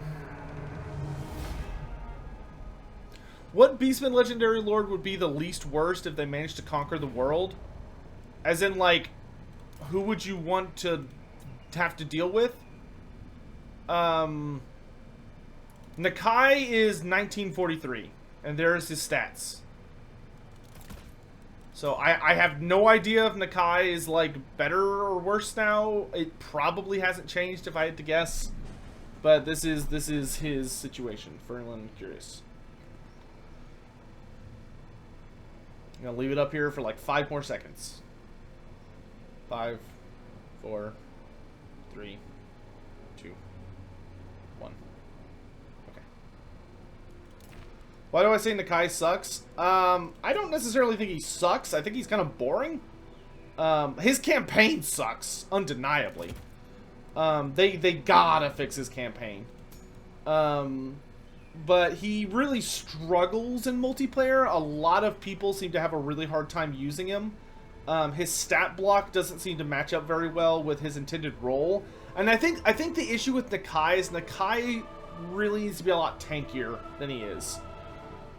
Would any of the Beastmen keep the planet around? They would try to. I mean, Chaos would ultimately win if the Beastmen won, so no, the planet would probably go kaboom. But the Beastmen aren't necessarily interested in destroying the planet. They are interested in reverting the world back to its primal form. They want to turn it back to being where they were dominant and savagery and primal warfare was all that existed. That's all they cared about. They're very straightforward, simple-minded critters. So yes, that is, I have confirmed it, by the way, just on my own merit. If you take a Tuskor Chariot, you can actually make any character in the Beastman roster have Vanguard deployment. So, if you take, like, a Beast Lord, a Great Bray Shaman, a Wargore, or a regular Bray Shaman, if you put them on a Tuskor Chariot, they get Vanguard. And the regular Tuskor Chariots have Vanguard, which is pretty cool.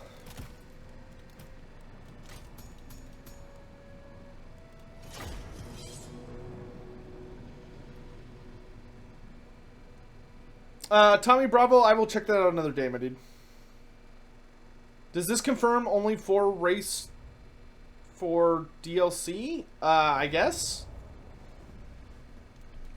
So here's the Great Bray Shaman, in case you haven't seen him.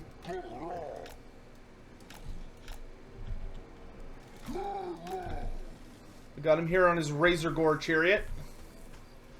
So this is what he looks like. They all have like this crazy face paint.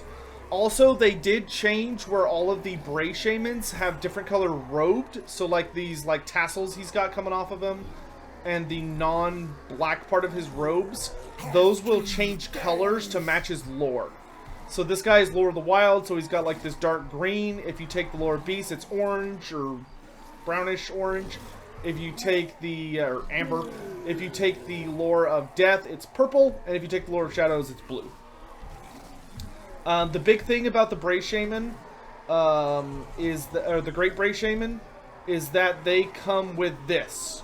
So they have a passive called Distorted Reality, which lowers the melee attack, charge speed, and speed of all nearby enemies. And that's kind of their, like, big gimmick. So hopefully that satisfies your curiosity on that. Does the Razor Gore have the color coding as well? It looks that way, because he's definitely colored weirdly. So it looks like the Razor Gore, or the mount, also changes color to match the lore. Shame no cockatrice, maybe one day. I would love to see, like, the Beastmen just go completely ham on monsters. Like, give me a cockatrice, give me a Praeton, give me a Basilisk. Just let the Beastmen be Monster City.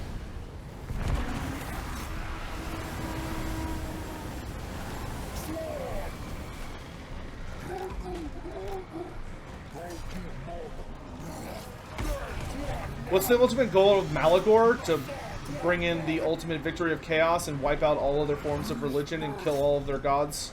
To show the superiority of the beast?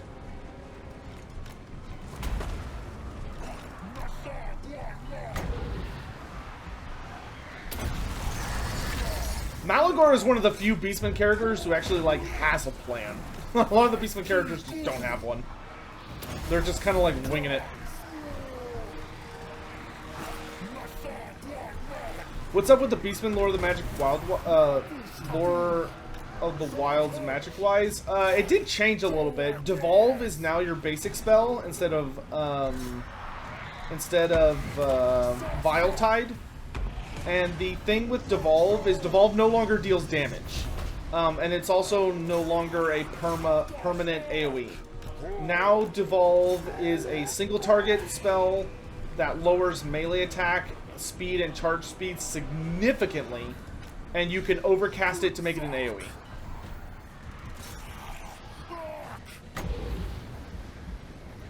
But you still have all of your old damage spells, like Traitorkin and Vile Tide and Brace Scream.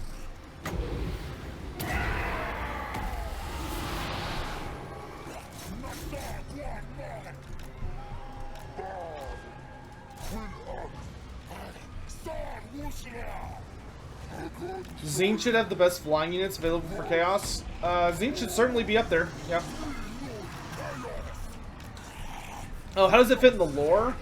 The lore of the Wilds is the Beastman's signature lore, and it's like a lot of the Chaos lores. So there are a large number of lores in Warhammer Fantasy that utilize dark magic. Excuse me. Lore of the Wilds being one of them. And basically the way that the Lore of the Wilds works is that it is functionally dark magic that is channeled innately through the Beastman's like very sense of primordial.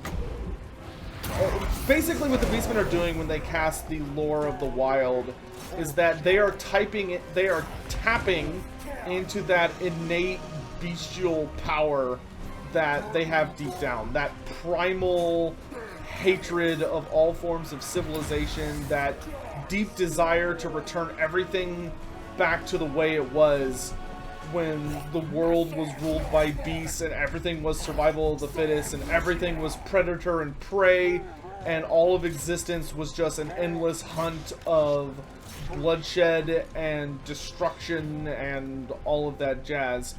And what the Beastmen functionally do is that they take the lore of dark magic and they filter it, because the Beastmen are shamans, right? So the thing about Warhammer Fantasy is when you're dealing with a shaman, like what separates a shaman from a wizard is that a shaman is a character who is casting magic without having, like, studied it. Generally, shamans are characters who are, like, they're just unleashing whatever's inside them. Instead of the traditional method of, like, years of study and yada yada yada yada. And so for the Beastmen, the Lore of the Wild is them just gathering up magic around them without bothering to separate it and taking magic in its rawest, most deadly form, which is dark magic, and then they channel that through their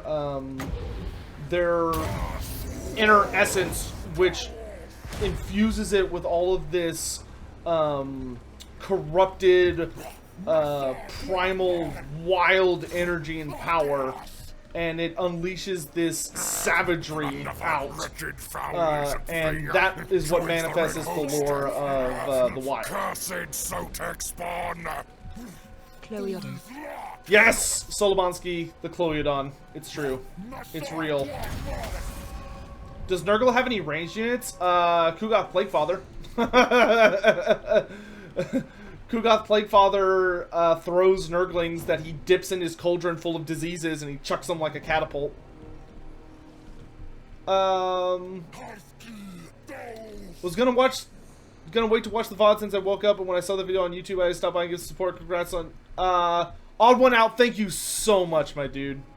Odd One Out, thank you very, very much for the very kind message and the very generous tips as well. Does explosive vomit count? Yeah, I think that'd be fair to count. You know, Great Unclean Ones are known for prodigious streams of vomit. Beep beep beep beep. Kaboom.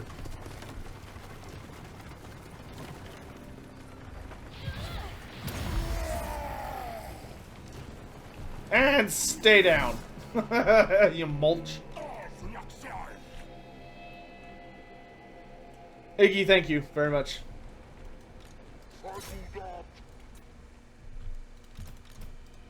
Get in here on this action. No survivors. No survivors. Oh no, one survivor. Oh god, that's like way more than no. Oh well. That's an extra letter. That's an extra letter. Alright guys, I am pretty tapped out, I think, for now. And we've been going almost on 4 hours. I think we're going to go ahead and call it for today. For Total War Warhammer 2. I will be back tomorrow to showcase the Taurix campaign. So if you want to check that out, be sure that you drop by tomorrow morning at 8 a.m. Central, 8 a.m. Central Standard Time tomorrow morning for Taurix. And then on the 8th, we will be going back to Oxyotl and playing through that campaign as much as we can to try and get it near the end so that we can finish it when the last embargo drops and I can show you all everything. And until then, I want to thank you all so much for joining me here today, guys. It was an absolute blast. I had a ton of fun. I hope you guys had a ton of fun. Thank you so deeply much to all of the super generous tips, and everyone following and subscribing and joining the Red Host and celebrating what an amazing day it is for me. It really, really is just such a special occasion. I don't even I just don't have the words. Also, for anyone that want to give away, please make sure you reached out to me either on Steam or Discord or Twitch. I will get you guys your keys. Though I will note that if you want a key to the new DLC, some of those keys I have purchased for y'all, but they're not like available yet, so you may have to wait a few days. But hopefully that's not a huge deal. Thank you all again so much for watching. Chat, I have a question. We're gonna do a quick vote. Poll. We're gonna do a vote. What kind of stream do y'all want to raid? Who should we raid? Do you want to raid a weird stream? or do you want that I'm gonna go watch, or do you want to raid a Total War stream? Those are your options. Vote now. Vote now. Yeah, man, what a day, dude. Just what an absolutely crazy day. I am so just deeply pleased with everything.